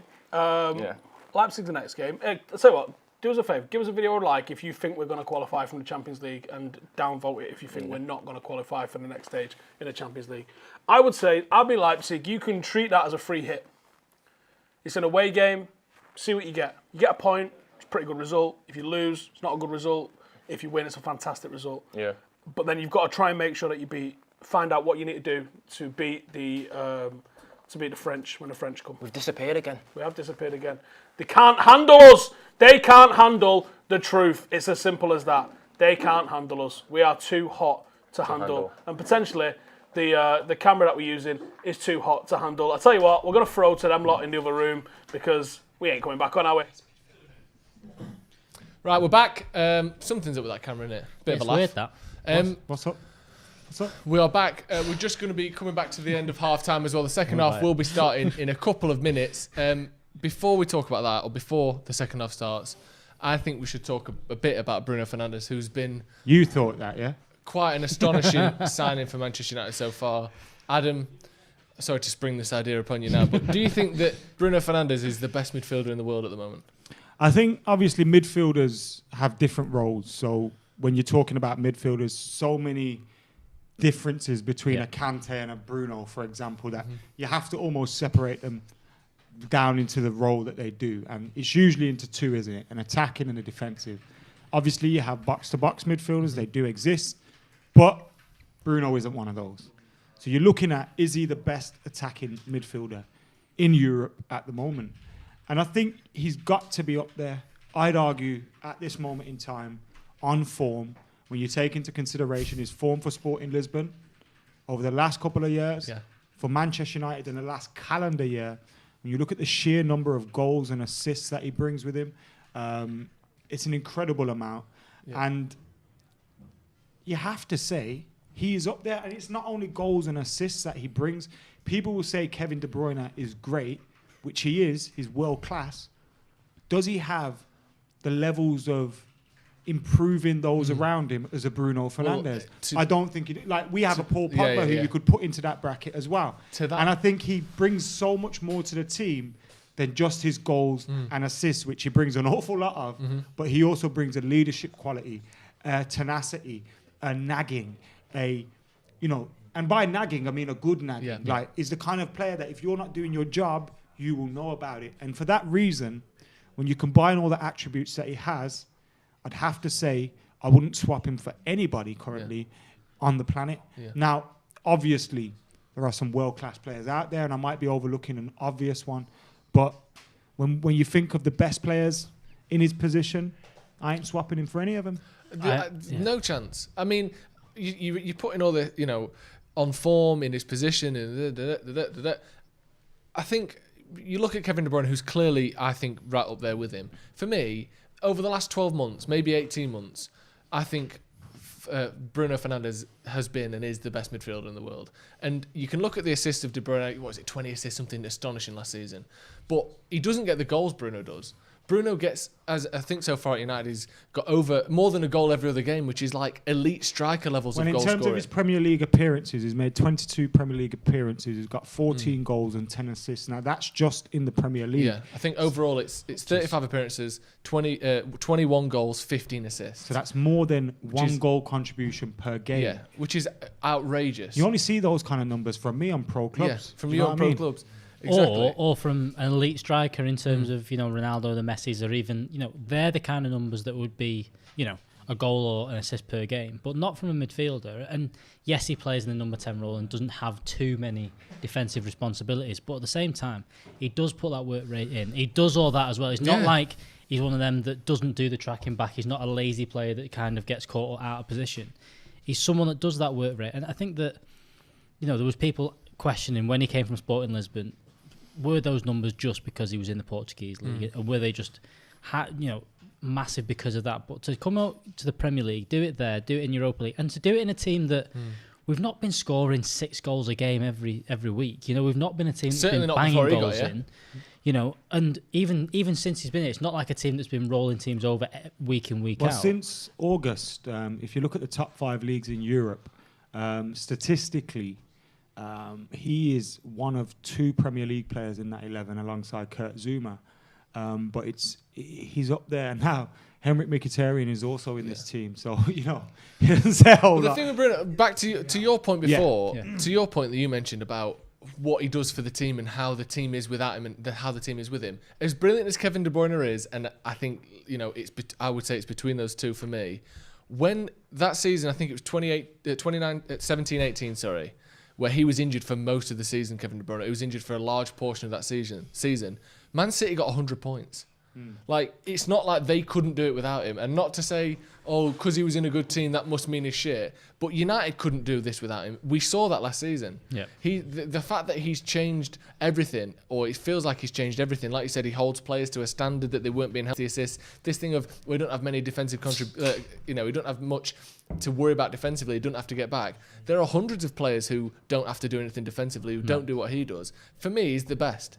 Currently, and not just like this week, for the last 12 months, he's the best. I would have said Kevin De Bruyne, but I don't think his form's been anywhere near, especially at the start of this season. So I think Bruno he's definitely up there right now. Incredible player. Definitely. What a bargain he was at £45 million. And if you were to put a value on him right now as well, geez, that price goes even higher. Yep. How would the Premier League table have looked if... Well, that's an old one. Yep. That Jay is trying to set us up with. Well, I know that up until about 2 weeks ago, United was still third. Sorry, maybe that is correct then. Sorry, my mistake. Sorry. But that's 40 games. Has he only played 13 games for United? Well, this isn't great viewing, is it? The game has kicked off again. Yeah. And Twenzabi came on. I didn't see who came on for. Yeah. I didn't see who he came on for. I'm not sure who he came off for. We can check that. We've got some new members. We've got Nathan. He came scroll on for down. Lindelof. I can't see Jay. Nathan and Mujam Leia as well, who's a new member. And Nathan's upgraded to the first team. Thank you very much, Nathan. Cheers very much for that. Yeah, we've kicked off second half. Adam, I think, is just looking at who Axel Twanzebe is. He came on for Lindelof. Now, Lindelof was reported to have picked up a back injury during international duty. He had an injury before when he played against Everton, played through that game, did well. He played against West Bromwich Albion, did well. Looks like Ollie's got us ahead and thought, now's the time to bring Twanzebe on. Because we saw Twanzebe had an immaculate performance against PSG. We brought him in against Istanbul. You can tell his fitness proper caught up with him. So good to have Axel Twanzebe back into the team. We did try and break out then, but Harry Maguire just overhit his pass, unfortunately. How do you become a member, says Jamie Clifton. If you look towards the bottom, depending where you're watching, but if you look below the screen, next to the subscribe button, it should say join. If it doesn't, then that might mean that memberships aren't available in your country, but there's very few countries that memberships aren't available in. So there's also a link in the chat as well. If you click on that, that'll take you through. Thank you very much. It's almost like people do things. Yes. Lindelof also put that ball through for Rashford for the penalty as well, didn't he? So I thought he was quite good in today's game as well. I think Lindelof's been our best defender in the last calendar year, to be totally honest with you. He's had massive dips in that period. I think all of our defenders have. Because especially if you think about Maguire's best form, a lot of it came between January and March, nothing much since. You don't think he's been good in the last sort of 6 weeks? Listen to what I said. I said I think Lindelof's been our best defender. Right. That's not to say Maguire hasn't been improved in recent weeks, but because I do think he has. And since the Newcastle game, really, which was one that all of us said he should have got dropped in, played that into Bruno to Cavani. Cavani cuts inside, trips himself over. Should have passed that. Over the bar. He pulled it back and fucking took too long. Bruno against people through. Yeah, I think there was a block. Matthew Martial Sargent was free and Bruno was free. Matthew Sargent, welcome to the academy. Yeah, he got blocked. He took his time, didn't he? And it just took a block in the end. Took a bit too long. But yeah, corner to Manchester United. To be fair, though, if that falls to anybody, they're not passing that. No. No one. I think he just had to get his shot away sooner rather than passing. Just took that extra. Matthew Sargent has joined the academy as well. Thank you very much. This room still got the echo. I know, yeah. I thought that. Was that Twanzebe there? Yeah, I said it. Was Twanzebe there winning the header from a corner? I wonder what Istanbul, what their game plan is here, because they're already sort of languishing at the bottom of the group stage. They're struggling a little bit. Do you think they go for it? They might as well go for it, aren't they, at this point? If you were the coach of Istanbul... they just did go for it. Great save. Would you from be David saying, De Gea. just fucking have it, lads? Because there's no point in them sitting back and playing safe now, is there? No, not in the slightest. There's no point in them. So are you? I answered your question. Yeah, no, there's no point in them playing safe. I think they are near enough out. I think if results don't go their way. I got a stat for you, lot. Go on then. Marcus Rashford is the youngest player. Sorry, I have to look to the right because I'm remembering it. Up and to the right, I think it is. Marcus Rashford is the youngest player, aged 23 and 24 days, I believe, to reach 15 goals in all European competitions for Man United. The record was previously held by Wayne Rooney, who was aged 23 years. Very That's good. interesting. 47 days, I think it was. That's interesting. That Lovely. No worries. 23 days younger. Very exciting. Yeah, as we said before, is he equal top in the standing so far in the Champions League this year? 5 goals. Him and Haaland at 5 goals. Well, Rashford is the best player in the world. Yeah. Certainly. Go on, Cavani. Go on, Cavani. He's trying to get the free kick there. Oh, wait, He's no, nowhere sorry, near that's it. Raphael. I do apologise. Sorry, Rafa. Almost forgot then myself. We have now hit over 1,500 likes, which I like because it's taken us to a 50% ratio of the people that are watching have liked it, over 50%. But what I want to do now is, because as you'll see, we are greedy boys. Greedies. We want 2,000 likes. 2,000. Yeah. So get hitting that like button. We've also had another member, but have you already said it? We've not, no. Okay, so I'm allowed to say it. Yeah, the last 2. Jamie Clifton, thank you for joining us in the first team. And Paul McCormick, thank you very much for joining us as well. Krupp forgot to like the video. They have apologised, so we accept your apology. Accepted. But never do that again. Okay? Never again. Alex Tellers has got a corner with It's good being excited over 39 corners minutes as to if go. something might happen here. Alex Tellers We've not going had that for a long time. I know, Where yeah. someone's going to put a cross and you think, I want an Axel Twanzebe goal. That'd be nice, wouldn't it? He won the header on the last one. Tellers. Man bun. Whips it in. Oh, Tellers going for a hat-trick of pre-assists with What crosses. annoys me about strikers that go on the post, I think it Martial there. It's like, if you go back, you can always move towards the ball if the ball comes in front Yeah, of you. you can't get But if you behind. go in, it's very hard to get back. Do you know what I mean? It's yeah. like, it's a little bit annoying. Now, I know they do things to drag players into certain positions to make space for others and things like that. But if I was looking for a goal, I'm not going to sit under the fucking post, you know what I mean? No, we've got another member, Pototo Allianz. Welcome to the first team. Cheers, Great. Pototo, Radamel Falcao. Pototo, We didn't leave anyone back there again yet. You what? We didn't leave anyone there back. Did we again. not? No. Come Falcao. Oh, look at Tony Marshall defending, mate. Does Cavani fill a similar portion of your brain that Falcao did as a United fan? I know, obviously, before we found out Falcao wasn't very good for United. In my head, What did because you it's... just fucking say? What are you trying to say here? Does Cavani have a similar feel wheel to that him? back. Does What he did you say occupy about a Falcao? similar section of your brain that Falcao did at this time? Before? Before we found out Falcao wasn't very good for us. Pardon? Oh, sorry, Falcao. Remember that top scorer Falcao He that scored we had? 4 goals for us. How many goals you scored for Man United, Joe? They've never paid me 270 grand a week. How many goals have you scored for Man United, Joe? None. Thank you. I thought Falcao was a great signing. But do they have a similar feel to him? Yes and no. But is he shit? Yes and no. More because Falcao had the injury stuff, whereas Cavani's not had that as much. No, I mean just more like he's this sort of prolific I know what you're saying. European, I know what you're saying. South American striker. You know, Explain all it to my me. life, Yeah.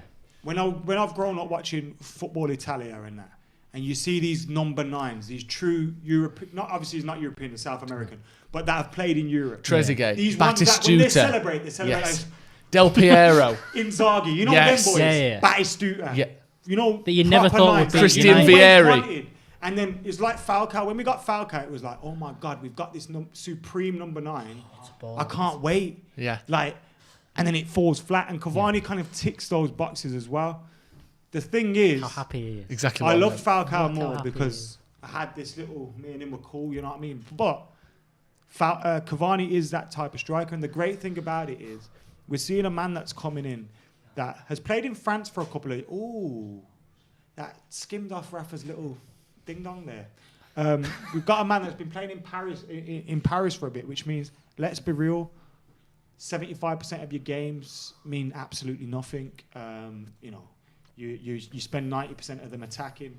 Like, don't waste much energy. He's kind of wrapped himself up, and we've got a different player. The only comparisons are they're South American, they got long hair, and they used to be great strikers. Cavani's coming at a different stage of his career with a point to prove. Yeah. Falcao came, unfortunately, with paper mache knees and just looking for a paycheck. Yeah. As much as I loved him, and I'd take him back tomorrow. Yeah, I know what you mean. I do agree that they're at a different stage. And also, one of the other problems is, or one of the other differences is, when Falcao came in, what was it, 3 years after we'd won a title, 4 years after we'd won a title? Like, there was a feeling that we might only be 2 or 3 good signings from being right back up there then. Yeah, whereas now, you don't think Cavani, no one is expecting him to be the thing that wins us a league title, whereas Falcao sort of had a feeling like he might. Stop it. Fanzabi's been on for 5 minutes, he's been booked, and he misses the next match. What, 2 bookings gets you a suspension? Stages, yeah. Piss off. Yes. That's never... I'm not saying it's wrong. That seems a bit harsh, doesn't it? So we all face. There's 2 bookings in 3 games. There? Was that foul given against Raphael or against Marshall? Mason of Greenwood's coming on. Look who it is. Rashford off because he looked into the last game. Yeah. He's got a goal. Don't need a goal. Cavani and Marshall need a goal. Greenwood will need a goal. You say that Marshall scored in the Champions League. I want him to score in the Prem. Yeah. Like, I'd take a goal on Sunday and him not score today. Played Harry. Good tracking of his That was run good there. strength, that. Lucky. Strong arm, fucking Demba Ba away from him. Yeah. Do you know what? I reckon if Harry Maguire, and I think he's still good football, a top centre-back, if he'd have played in the 90s, early Premier League, I think he would have been the best defender in the world, Harry Maguire. And the game's different and not as quick. Yeah, a bit slower. The strikers are a bit taller, a bit heavy, or a bit wider, a bit heavier. Yeah, up against the Drogbas on that of this world. Yeah, rather than coming up against Salah and the smaller, more sort of speedy strikers, I think Maguire would have been regarded as a real top centre back. I think we've got a super chat from Slickster who says, do you think getting Bruno for such a low fee will hinder us in future windows? Can't see the board paying big money when they got a world-class player so cheap. Like the likes of, let's use Sancho as the example because it's an obvious one. His reported fee, 120 million, was the number we touted about, or that was touted about for 6 months. When you see Bruno, what was it, 45 million? I think it's risen up to 55, pushing 60 maybe with some of the stuff he's done. Are they ever going to spend 120 million on anyone? In there, isn't he? Mirage. Panicking, Mirage. Mirage, breathe. Calm down, yeah? Relax. We've got Phil Jones still. Don't forget. Sorry, what was the question? On that, it might do, but it shouldn't do, because it should be, the scouting process should be able to identify lads that are around that 30-40 million pound bracket that can become that kind of player. The way that other teams have done it, sadly, the way that kind of Liverpool did it, with their front three, haven't really spent too much money on them. They spent 30-40 million and managed to get 90 goals out of a season, or 80 goals out of those 3 players in the last few seasons. Yeah, that's what United need to do. Salah got 40 goals 2 years ago. That's what I mean. Is you identify players that you spend 20-30 million on that can reach that, but we've not done that for a long time. Bruno seems to be kind of the outlier that's gone on to be very, very good for that price. I think something to remember with Bruno as well is, I know that you can say, every club in the world knew about him, United knew about him, us fans. As Dan James, Mason Greenwood and Brandon Williams come on for Rashford. I reckon Rashford, Tellez. We've also had a new member, Carl O'Connor, welcome to the first Rashford, team. Tellez and... What are you guessing, Martial? Rashford, Tellez and Bruno. Bruno coming off. It doesn't look like Tellez, it's Wan-Bissaka going off. Wan-Bissaka. Bruno and Rashford. Interesting. But yeah, tell us to get minutes. Maybe. It may be easy to say like, anyone could have seen that Bruno was a great player. What day is it today? Tuesday. What game's our next game? Southampton on Sunday. Day is on it. Sunday. Yeah, loads of recovery time. Sorry, lads. Okay, now counting with Adam McCullough. Monday, Tuesday, Wait, what day is it? What games are Sunday on? I definitely don't sound like Russell Southampton. Howard. The worst comedian in the world. Monday, Tuesday, Wednesday, Thursday, Friday, Saturday. Russell Howard's right. No, you don't. Wan-Bissaka's walking down to the tunnel there. But yeah, what I was saying is, it's easy to say that, anyone could have scouted Bruno. Anyone could have got Bruno. But no one did get Bruno. Every club in the world knew about Bruno Fernandes, and we are the ones that got him. I think, if anything, you have to say, on this occasion, well done to the Solskjaer, who obviously wanted him, to maybe the scouting team, who obviously thought, actually, these things that we maybe were concerned about. It don't take a lot of scouting to say. It doesn't take a lot of scouting. To say, shit me, does this guy scoring 20 goals? But that's easy to say, though, isn't it, Adam? That's easy to say, because every other club saw him. Oh, Mason! Man City didn't buy him. Chelsea didn't buy him. On your own. Go on, Mason. On your own. Oh, his feet got mixed up. He's missed the ball. It's easy to say that, though, isn't it? That, everyone saw him. No one else bought him. So I think you do have to give him some credit for that, and maybe that goes to Solskjaer as well. And if we can keep buying players for 45 to 50 million who are world class, keep it coming and save 50 million. He wanted to bang, that's what it was. Yeah. He wanted to cut it in on his left foot and shot. And if he gets the shot away, it's a goal, so you can't blame him. It's almost like he was going too fast to get his step overs done, wasn't it? Is anybody else sad that Bruno didn't get his hat-trick? Yeah, I think he should have took the penalty, personally. But then again, it's kind of good because it saves us something to watch when we get back. Bruno's first hat-trick. Like, we missed Rashford's first hat-trick, Martial's first hat-trick. Like, those are depressing things. Like, one of the best things I remember is, like, Rooney's debut. Seeing his hat-trick. Like, that was Rooney's. Like, boom. I wanted to see Martial's and Rashford's, man. Please don't take it away from me with their stupid Rona. Might be back relatively soon. Or certainly 4,000 people might be back. 4,000 of us. Ball in the box. Welcome Mason to scored the a first header. team. Edwin Law, welcome to the first team. Cheers, Edwin. Did you say Carl as well? Or? I said Carl. Yeah. Oh, cool. Oh, it's a Corner, corner ball. that was Should going be. in. That was a good header. Brave as well. Another corner for United. Mason getting involved quickly. Rafa, man, just stay Manny and that. Just don't go back. Would you have him back as a backup right back to Wan-Bissaka? We should never have let him go. I know, but would you actually have him back, though? Yeah. Who else plays at right back for us? Wan-Bissaka. That's it. Yeah. Who's the other alternative, Timbo? Fucking Harry's got to score that. Bro, he doesn't like scoring goals, does he? He wins 100% of his aerial duels. But just can't. Like, it's facts. Yes, 80% of the time he wins 100% of the aerial duels. But like, he should be picking up Brucey numbers, you know. Yeah. He should have got 7 or 8 goals already this season. Here we go. Come on. Especially now, there is no excuses for delivery off the corners. You've got Fred's Tellez and Bruno. He has. Fred stands out in the tough games and looks poor in the easy games sometimes, I think. Jason Martin saying, this is an unusually friendly watch-along. Because we're winning. It's quite nice because we're winning. You want me to punch him? No. Oh, wait. Yeah. Yeah, if we get to 3,000 likes, Adam can punch me in the stomach. Donkey punch. And by stomach, I mean not at all. Yeah. Yeah, Right. Fred. Fred. Yeah. What about him? I think he'd be all right. Do you? I think he's been quite poor, to be honest. And not Now, that you we know need what to it is? find You know someone what the who's been difference poor. as well is, yeah? You know when you're playing defensively, or you're playing a more defensive role against a team that is attacking more, and you're expected to just break things down, release the ball, do all that. Fred looks great. When he's then expected to pick up the ball, advance it 20 yards, there's a lot of space in front of him. It's like what we said before. His brain comes into play. And as we know, a lot of players aren't great with their brain. No, and that's where Matic just kind of goes, I can't do that, I'll just give it him. But You even know, he's just been does- guilty he of does- doing he does. stupid things Yeah. recently, like picking it up and just twatting it at one of their players. Like, what are you doing? Yeah.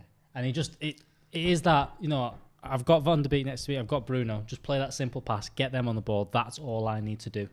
I don't need to complicate things. That's not what I'm in the team to do. Because like I said, Fred, when he does the dirty work, does all the press and stuff, is fantastic. He was There incredible straight against away. Everton. Fred was incredible against Everton. Maybe Yeah. his best performance, or one of his best performances for Right. United. Brilliant Release from that. Tony Marshall there. that's a That's foul. come on. Horrible foul, that is. A yellow, that is. Yeah, he just held on to happy, him. But yeah, I think Fred is incredible in those games when you need someone who's tenacious and, like you said, gets the ball, pass it 5 yards to the side because And then there's no expectation for you to bring it out 30 yards. This is a place of opinions. Dragon has said that he thinks Fred has actually had a good game. Yeah. So as we say, we might have seen something different. Haaland has scored again, which means he's now ahead of Marcus Rashford, unfortunately. The bastard. Yeah. But they're all tap-ins. What can we say to slander him? All penalties, no. All penalties. He's lucky Marcus doesn't play in the Champions League as well. He'd have the same number. Do you know... go on Van der Beek. Danny. Oh, he's waiting for that run. Fucking run. Brandon Williams playing on the right side. Lovely cross. See that? Put his head down and chuck that in the box, didn't he? That was Brandon, chucked that right in wasn't there. it? Yeah, Brandon Williams playing on the right-hand side. Is that the He's a first right time? back. Well, Yeah, he's a right-footer, isn't he? No, he's been a right playing- He's a right back. Yeah, but he's been playing left-back for 2 years. He's a right back. No, he's been playing left back for the first team. He's a right back. I think he played left-back in the youth team as well. Yeah, but he he's a did right that back. because Ethan Laird was the right back. All right, and he then. moved him on to All right, left then. back. Chris Smalling's a Gary striker. Neville played centre-back, but he was a right back. Yeah, but the position that Chris a Smalling's person a centre-back, plays but he played as a right kid is not the position that they play. All the Gary players Neville was you know, also a batsman for England, but he was a right back. Yeah, but so that's like you saying, Gary Neville's a batsman. You're literally arguing my point. Gary Neville's a batsman. Jason Martin before. Yeah, Jason Martin, unusually friendly watch-along. Step aside, Jason. Step aside, mate. You're literally saying because he used to play left back, he's a because he used to play right back, he's a right back. He's played left back for ages. He's a right back. He's a right back. Is he? Yes. Show me any time before tonight where he's played right back for Man United. Sorry, if he's such a right back. Right, there ain't any. There is. I'm not saying that he's never played right back. I know he used to play right back. He's played left back for a while though. Yeah, because he's had to fill in. Yeah. But where's he playing now? Do you think if he was the what? He's playing right back. Yeah, good. Right, so what is he now? He's playing right back. Yeah. There you go. No, but what is he? He's a left back who's playing right back. He's a right-footed left back who's currently playing right back. Who's got the biggest forehead out of the lads on the screen? I reckon I've got a humongous. I've got a big forehead though. Like, my skull's a weird shape, like it comes out at the front. I've got a little bit of that, but not as much as you. Like, His is mine much is flatter really than both weird. of ours. My mum says it's because I frown a lot, so I've kind of like chiseled my Yeah. skull into a weird slope. Oh dear me. I'll still knock you though, so fuck off. Yeah, you wouldn't want it with that. You probably cut me open. Real Lowe's a winger apparently as well. Yeah, exactly. Who was it? Loads of like defenders used to play striker as a kid because they were so good at football. They Everyone was a but when Right. they were 11, not 17. Rio was a centre midfielder. Exactly. Who also did ballet. Yeah. But now he's a centre back, isn't he, Joe? Yeah, he is. But not- you would he's not probably have ballet. said, Rio Ferdinand's a centre midfielder. That's what you would have said because he used to play there as a kid. Yeah, that's what I thought. Come on, Rasenball Sport Leipzig, score a goal, man. Cheeky. How many times has he played right back? Axel, Cameron? get up, son.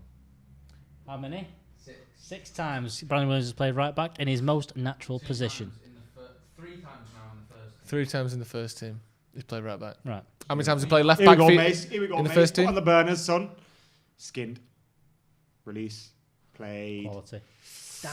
Nah, the pass was behind it him. was. Leave off Dan Nah, James Danny for did that. well there. Dan James is sprinting forward. The ball is like a yard behind him. He had to turn around and try and control it. fast That's for not his own- easy. Too yeah. fast for his own good. Too fast. Just the, Are you Danny James' dad or something? There you go. Mhm. Is Haaland scored again or something? Interesting. Did we get that other new member, Jay? Yeah, Haaland scored twice. Haaland and Sancho scored. Yeah. 2 of our Hugger loanees. Hobo, new member, welcome to the academy. Oh, come here, give us a hug. It's illegal. Hug a Jobo, if you will. I ain't hugged anyone in 9 months. I used to get a lot of hugs as well. Like, I like a hug. Don't greet people. I've hugged you a few times. Yeah, I bring people in, on fan cams and stuff. Ask Sad, isn't people it? about me, man. But also, Hug does you. it make you think now, like, fucking hell? Like, the amount of times I must have got cold. Like, I haven't even had a cold in 9 months. Do you know what I mean? I haven't had... I have. Yeah, you've...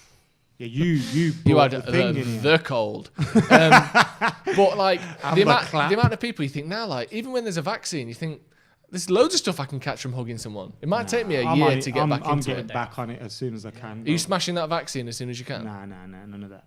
You're not? Oh, I'll have it. Don't want to get my. I'll chipped. take anything. I'll wait I'll have for 4 another different year. vaccines. Give me the Pfizer one. And that- it's Give not me the because of Oxford that one. one. No, give me all it's of not. it. It's It's not I don't because care. I think, it's going to be a tracking device, because if they wanted to track me, they can use my phone, but and track me, I'll fuck yous all up. Yeah.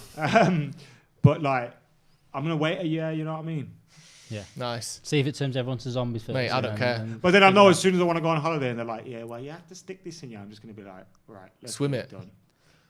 done. Yeah, I don't care. I just don't care if it kills me anyway. Really. Not because Joe's hoping it does. Not kill him. because I think it's safe or I don't care. If it means I can go on holiday, just kill me. Do you know what I mean? I'd rather be dead than not being allowed to go on I'd rather holiday. be dead on a beach. Yeah, dead on a beach in Spain. Oh, boy. Come on. Marshall, back post. Get that to the back scored. post. Mason! You've got to He's pass getting the ball, very bro. greedy there. Greedy. I suppose it's 3-0, isn't it? Mason Greedywood. It sounded better in my head. Hated that. Sounded less weird in my head. You didn't have to do the greedy. You could have just went Greedwood. Great point. It would have banged better. Sounded a bit weird. The vaccine is just going to be hand sanitizer. Whatever. Stick it in. I'll take out me. I'll do it. I did the bleach. Didn't do me no harm. Fuck off, is that? There's a tremendous number on the virus, I've heard, from a reliable source. Brandon played my friend on FIFA the other day. What, like, hey up Brandon, you're right, or like, FIFA it just happened to be? My friend, Bradders, who does Head Movement TV, which is a boxing channel, his cousin's a boxer, isn't he? Oh, okay. So he knows him. They were in the same party, and then Brandon Williams jumped in. Brandon was giving it loads, and then my mate beat him. Yes. Do you know something though? But he had his 99. He got card, beat didn't by. He got beat by Yeah, someone in that sort of like blue teal one. Jan's got Yeah. one as well, the bastard. Yeah, he got beat by Dom in Who the did? office last year. Brandon. Dom. Okay, yeah. He's never in that. Did Bruno get subbed? Yeah, he came off. Yeah. He came off during the triple substitution. Triple pube. Martial and 10. Yeah, I think so. It's been, to be honest, Greenwood's been our 10 for a minute. Rashford has, Daniel James has. Sorry, not Rashford, Marshall has. The game's just gone now because everyone's looking to score. Do you know what I mean? Everyone's like, today's the day I get my first goal. Yeah. Like, even if I'm Brandon Williams, I'm thinking today's the day I score. What's good as well, we've taken Wan-Bissaka off, we've taken Rashford off, we've taken Bruno off. This team is still better than the team that started 70% of our games last season. That is improvement. That's better, isn't it? Well, you just stopped watching then because did you see what happened? Because they couldn't play football. They forgot how to play football there. Forget it. No, you are right, Joe. Because the team that was like playing against Newcastle at the start of the season was like, it was Fred, McTominay, Pereira, Lingard. Question that's been asked. Sam has asked, Adam, would you still take Welbs? And what I would call that is a stupid fucking question. Because the answer to that question, my friend Sam, is yes. Would you day, really? Every day, twice on a Sunday. But he'd just be... that guy Welbs. Would he not just be like... Igalo's here, bro. Well, I was going to say, would he not feel that similar role to Igalo where he's literally never plays, but he's just knocking about? Mace. Oh, man. Yeah, fill the role as a mascot. Yeah. You can Gunnosaurus. play League Cup games. Danny Saurus. Danny starts. For not Brighton. Who's he start for? Jay, you're having this, lad. What's going on in here? So you just got you got your mate to agree with you. Sozard. Tell him, Jay. Danny started, doesn't he? That's you. That's what you sound like. Right, cool. When Danny's in the office and he's mate, he starts there. We'll I'm a turncoat. I'm a turncoat. I'm a weasel. If you I'm a know coward. Danny Welbeck, tell him to DM me or like open the DM that I sent him. Aww. Bro, that's how we got Henrik Larsson. Help. That's how we got Henrik Larsson. I say we, Jay. Henry. So you know, Right, if how you did don't you get DM people like a little creep, you don't get. Yeah. That's my motto. Can someone tell him to read the DM that we sent him? Fred's absolutely fucked someone then. Yeah. You get 5 subs in the Champions League, don't you? Yeah. Danny. We've got one more left. Danny cool. Danny. Yeah, that's a foul, mate. Danny cool. Fred's playing like someone pissed him off in the last game. So he's looking to just hurt everyone today. I like it. Appreciate it. Dragon, the Uncharted, says Fred's not having none of it today, so his man mark him Denver Bar. It's almost like he's thought, Remember when you had the whole pitch to yourself last time? Yeah. It's not happening today, you dickhead. So he's just on a Herrera on Hazard on him. Comment there. Quite sure Danny has a restraining order against you. No. I bet he does. That run out last year. I think that expired. It runned out. Runned out last year. Free kick to Istanbul. Vishka, who loves a shot from the outside the box. I won't be surprised to see him hit it. I wonder if Danny even knows I exist. I wonder if he's seen Dan. Oh! Did that go in? It did. 3-1. Fuck off. We're not going to get this. This ain't going to be a 3-2, is it? No. If this is a 3-2, we're shitting ourselves. That was a good save, that. It was a shame. Well, Shame it weren't it- a good shame save. it- obviously. shame we didn't save it. It was a goal. Jay. Yeah, it's miles in. Scroll down on the member. Yeah, 3-1. The ball crossed the line there. B, welcome to the academy. He knows that's not in. He knows that's in as well. doesn't he? It would have been an absolute Roy Carroll on Pedro Mendes if it wasn't given. In the same end as well. I reckon I was at that game, yeah, and I was in the East stand. Nah, it's well in. So we had seen it go over the line, and it was like, I've done it. It's fine. you know when everyone looks around? You know at Old Trafford when there's a goal and you can almost hear a pin drop? Yeah. That's how it was, except it wasn't a goal. And then everyone starts going mad like, fucking hell. That one was literally a foot over the line. Like That was like when everyone started seriously talking about goal decision technology, right? Yeah. Van der Beek. It's done. Yeah, don't worry about it. Don't worry about it, Jay. Played Marshall. You can tell Jay's getting to the point where do you know when you make that joke about someone being shit at technology, and at the start they don't mind it. Yeah. But after a couple of weeks they're like, I'm actually not that bad. No. I know how Jay's things work. close to that point. I know how buttons work. It's fine. Anyway, 3-1. Hopefully we don't see a 3-2. But we need to get another goal. Let's really, get don't a we? fourth. What? We need to get a goal. So what if I'm on my phone? Texting Danny Welbeck? What's he said? Well, he's not replying again. Just still thinking about you, Danny. Ball in the box. Ball it. Oh. Harry needs to do some damage on someone, man. Come on. Does it for England? He does it for us. He just doesn't ever go in the goal. Like if you think about it as well, most of his goals, apart from the Chelsea goal, I think, have scored with his feet. Yeah, it's not many. He's won a header and just it's kind of been second ball. And Newcastle was a header as well. Yeah, you're right. Dan_Andy with a £5 super chat. He said, "Do we think sending Axel on at half-time was a tactic to get him booked so he's free to play against PSG at home? Like, do you remember that time David Beckham was like injured, Against went Wales. off the pitch, Against and was like, Wales. let me back on. Against Wales. Got done. Against Wales. He's At also Old Trafford. He also means he's Came banned. back on, got Wales, and he booked. kept It fucking also up means gigs. he's banned for the PSG game. At Do you home. remember that?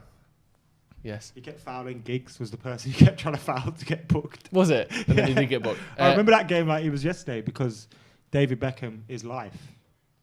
Yes. David Beckham's a baller. David Beckham, you can also please read my DM. Have you DM'd him as well? Bro, I DM'd everyone. Is there anyone you haven't... Ooh, that's a booking. Is there anyone you haven't DM'd? Falcao. I DM'd Ruud van Nistelrooy, Robin van Persie, David Beckham. I'm probably aiming too high. That's the problem. So far, though, the DMs have paid off with Kiko Makeda, Henrik Larsson, Paddy Evra.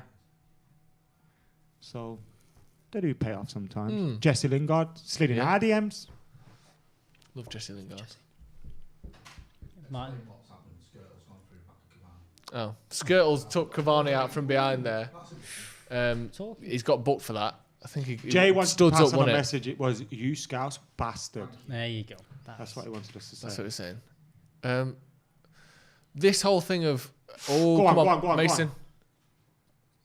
go For fuck's sake. This whole thing we were talking about before with it, you know, everyone looks like they want to try and get a goal. We need to snap out of that now, really, because if they get another goal back, it's going to be fucking horrible for the last 5 minutes. Yes. We need to turn it back on a bit. But that's the problem. Once you've turned it off, as we sort of have for the last 15 minutes, it's hard to turn it back on, isn't it? Do you think that we can just go, right, let's get the fourth? Because we looked like we were cruising first half. Yeah, because, bro, it's not like we haven't created openings or chances. Like, Greenwood getting 2 opportunities where if he cuts the pass or gets the shot off quicker, it's a goal. So it's not like we haven't had those opportunities. It's just what you're saying, that sometimes we're overplaying or not playing enough because the person that gets the ball that would usually pass is now looking for a, oh my diddly God. Oh, Visca's So they just just at the hit the bar. bar. Fucking hell. That's not nice, is it? No. Jesus. So I said he loves hitting it from outside Adam, the box. which Becks, ham or well? Ooh. Ham or well? Becks, ham or well Becks? Becks ham. Yeah, come on. Because he was the first Beck of my life. Let's not be silly. Nah, see, like, me and Beckham, it was a... Ah! Fucking hell. Twanzebe and Maguire tackling each other there. That was Maguire's fault. It was... no, that's not... I'm not... We don't bring Twanzebe's name into the mess when it's not his fault. I said they banged into each other, or did they not? Did Maguire bang into himself? Why is this stressful? We were 3-0 up. I know. I'm not stressed. I don't know why you use that stress. You said don't bring Maguire's name into it. He just banged into someone. I just said that he banged into him. Twanzebe. It wasn't his fault. You said Maguire, mate. Yeah, they banged into each other. Or should I have said, Maguire banged into an unnamed man who is faultless on this occasion. I should have said that, you're right. Come on, United. Get them turning against us. No, because there's a big difference if me and you run into each other, or if you run into me.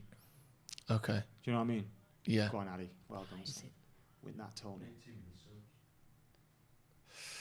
Yeah, they're pushing her now, aren't they? They look more likely to score if anyone's going to. What? Ah, Denver boy in the box. Why didn't you shoot that first time? What's he done? I don't know. Fucking hell. I'm not enjoying this. No, it's got a bit tight, isn't it? Why are you that scared, man? Because we're 3-1 down and they look 3-1 like up. scoring another. 3-1 up and they look like scoring another. And if it gets to 3-2, then it will be fucking horrible. Because if we're on 7 points after 3 games... You don't draw if it's 3-2. Matic on. No, I said if we get another one back, it'll be horrible. No, for Tony Martial. He's looking to close this out. And that must mean Martial started next game and not Cavani. That's Innit? Yeah. Like, really, you'd take off. You wouldn't. If Cavani was going to start next game, you'd take off Cavani. Yeah, you wouldn't play him 90 minutes tonight. Because he's not doing 2 90 minutes in a week, is he? And the 90 minutes is what he needs because he got sent off for Uruguay. He did. He got sent off. Sorry. And before that, he hadn't played 90 minutes this season, had he? No. Really? When was the last time he played 90 minutes? Because he Probably didn't play fucking Europe. February. The latter stages of the Champions League, he didn't play. No, and he doesn't play 90 minutes for PSG that much anyway. Mark says, sing a song to ease attention. I got a song. Singing to Anze, biddy dum diddy doo. Singing to Anze, biddy dum diddy doo. He banged into Maguire. Go on, that Dan. shit, man. I hate all of yous, Going like. Axel. Mark wants a song, and I sing a song, and I'm on my own. Sorry, Mark, I tried. He was singing with you. No, he wasn't. You brought I him pointed at him to say Axel, and he didn't even look at me.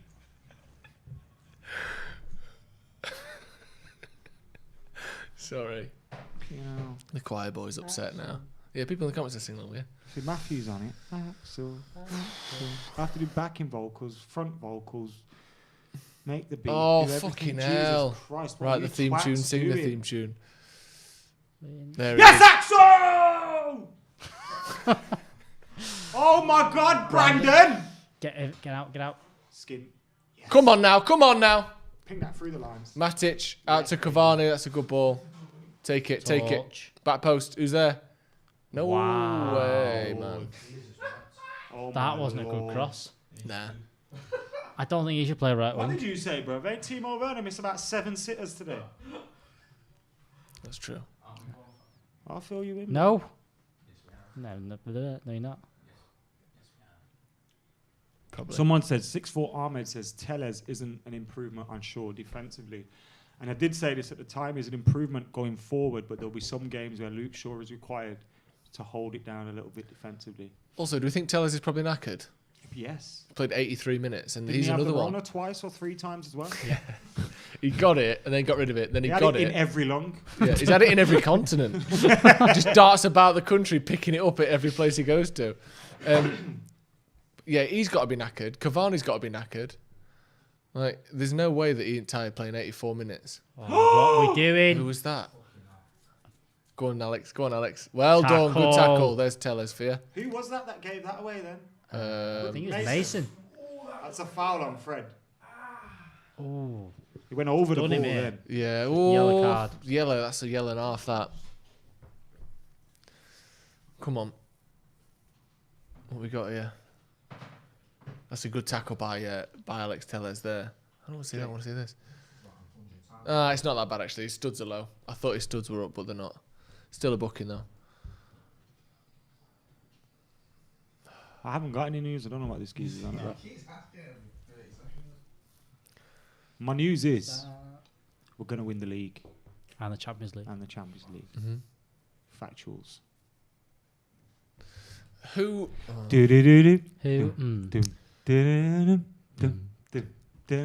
Adam's family used to piss me off in school because of course. the bottom barrel of the jokes in school is, oh, Adam's family. Fuck off and suck him on, man. You're right. What else did people call you? Anything? My nan used to call me Were we giving him? Adamant. Who was he booked there? Adamant was one that used. Harry Maguire's just been booked for time wasting. Also, that was it. Oh, macaroni and cheese was another shit. That's better than Adam's family. And then though. obviously you got McElroy, and then you got Cola, which is obviously my surname, and it was like, oh, you like Cola or Pepsi? Oh, fuck off. Well, turns out Cola. You know what I've learnt recently? Like, obviously, my dad's Indian, so also, I thought my surname was Indian, but also a lot of Nigerians have the same surname as me. Is there any way your Cola. surname could have come from? Yeah, because a lot of Indians as well. Like some of my family have Kenyan passports. Sorry, Matic just tackled round the corner for about 30-yard pass at the same time. It was a great tackle. Like some Indians have Kenyan passports because they travelled through Kenya on the way here. Or like on the way to wherever Britain. they were going, like the west, like wherever they were going. Okay. So they stopped there, and some of their kids would have been born there. And okay, yeah. Nice. Leroy's Kenyan. Shout out Kenya. Hopefully I'll be there one day. My cousin's out there, so I need to go. I'd love to go to Kenya. Let's go, man. Let's go. I'd go. My dad's been. He said it was amazing. My cousin lives in Mombasa. See, Suvi's in the comments and he says, I'm Indian, but my granddad was born in Kenya. See, we got facts already. Yeah. I didn't know that. I've never heard of that. Istanbul slowed down a little bit. Still making some chances though. United haven't made a chance in probably 20 minutes now, have we? No, and they gave the ball away. Yeah. Mason so came easily. on well. Can we not talk so loud, please? Mombasa's where I'm hopefully going because that's where my cousin lives. So hopefully I'll be out there in Mombasa. Sorry, I'm just chatting with the people in the comments while, everyone behind the camera chats to themselves. And yeah, it's like, it's all right, lads. Just have your own conversation. What? Fight me now, Cam? Come on. I'd chin you. You'd hit you. And that'd be it.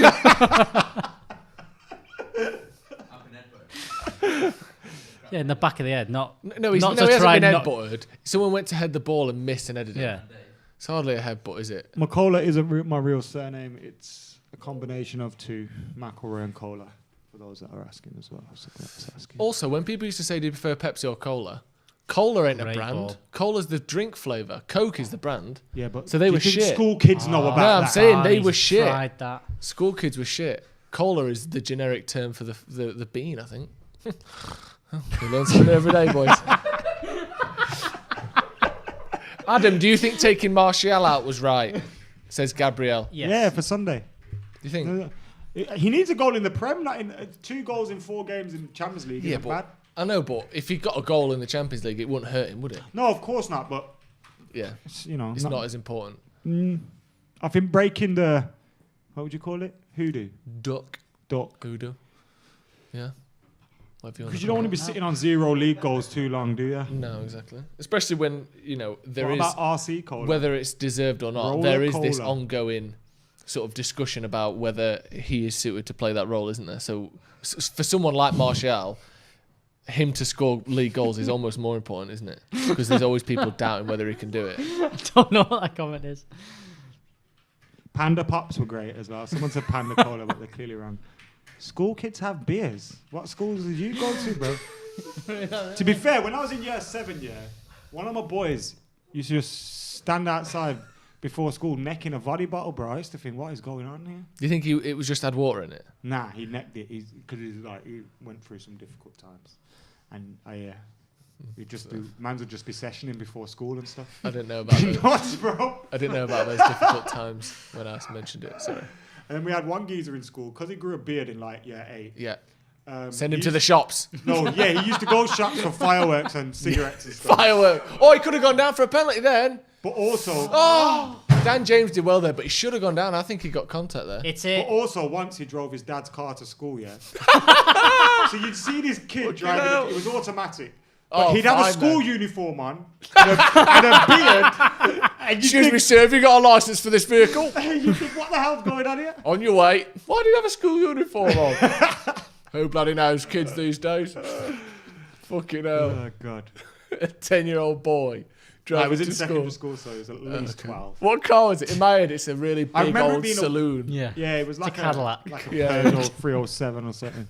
I can't remember what car it was, but it was a funny story. Anyway. That's funny, someone doing that.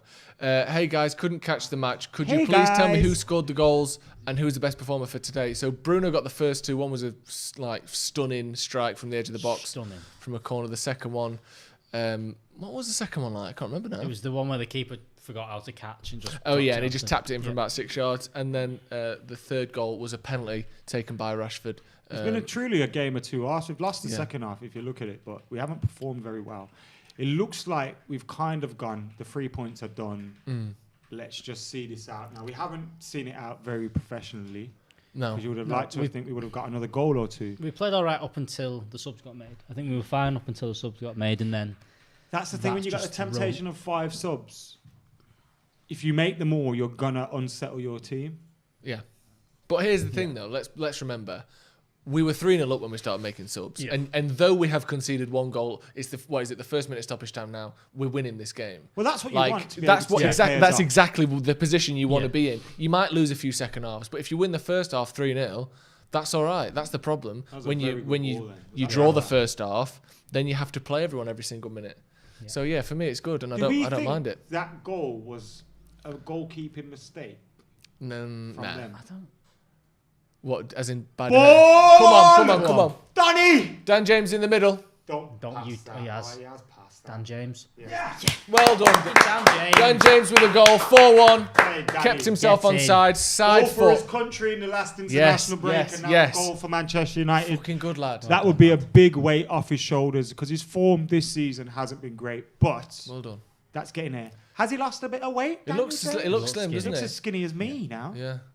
Well done there. I'm glad he's got a goal. And that's the thing. Even if he's not starting every week like he was last year, if he can come on and change games and get goals like that, and this is when he's got a job. When they're pushing up, you've got a bit of spacing behind. That pass first time. No one's getting anywhere near him, by the way. No, look at Raphael there. Raphael just got for fuck's sake. I don't even care. Well done. But yeah, people in the comments. Rashford!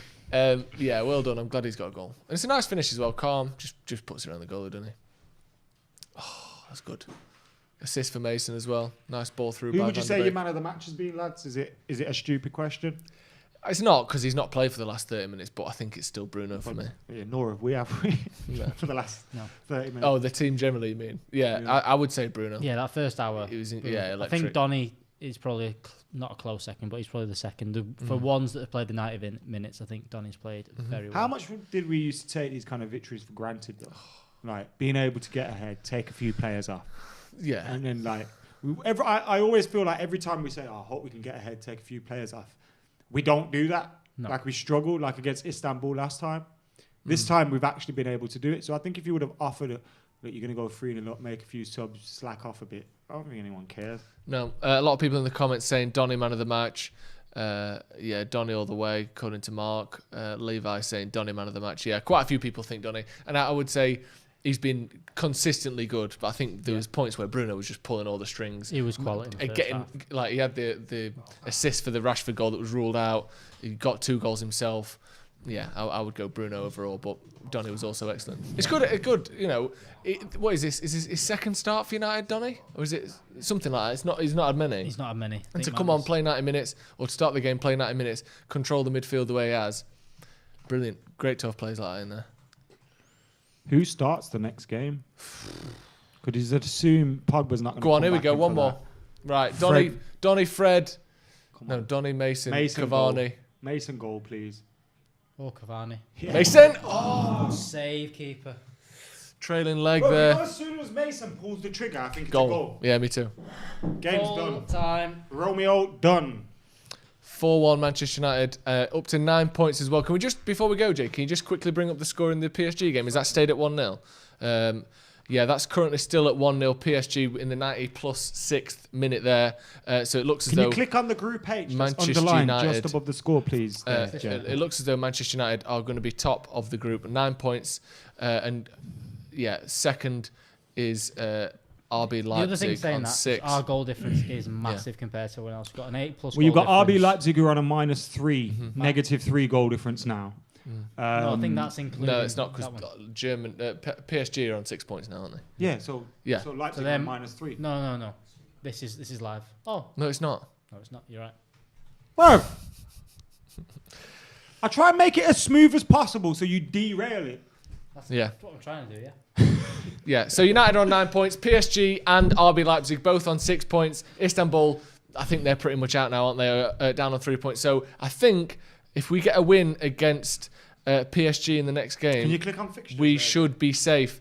But yeah, Manchester United have won 4-1. Just get a few of the fixtures coming up through the next 30 days at the top there. Website this is. Yeah, United have got PSG on the 2nd of December, and then finally away to RB Leipzig. We don't want to be needing any points going I'll be into honest, that game. we will smash RB Leipzig at their ground. Do you think? They will come out at us trying to get goals, yeah, and we will write them off on the break, bro. So even if we need to go there and get a win, we'll do it. Yeah. But get a point against PSG minimum next game. Now, I don't want to see us playing for a point because that's one way to get absolutely chinned. Yeah. But I think we'll be all right. So we've gripped the table back into shape, and we would have if we would have said we'd have 9 points after these 4 games, we probably would have took it. Oh. But we probably would have expected 6 points would have come from Istanbul, which is the disappointing side to it. But we have bounced back. Bruno Fernandes is on form. Marcus Rashford sitting second in the top Champions League goal scorers, which is great for him. And 90 minutes for the likes of Edinson Cavani, Alex Telles and Donny van der Beek. All in all, a good day for Manchester United. And the Reds go marching on to what will be a 4th Champions League trophy. We will have reaction to the game coming from myself, Mr. Stephen Allison, and we've got immediate reaction coming up soon. Who's on that? That'll be me and Jay on the review in a few minutes' Excellent. time. So you'll get to hear Jay's thoughts on the game as well. His thoughts coming out of that big shiny head of his. So keep it locked for that. That'll be up soon. For now, I've been Adam McCullough. It's been Joe. It's been Alex. We have been winning. See you later. Head up for paddock.bigcartel.com and check out the Paddock merch. And for a short time, you can get 20% off orders with 2 items or more using the code Paddock20. Go get on it.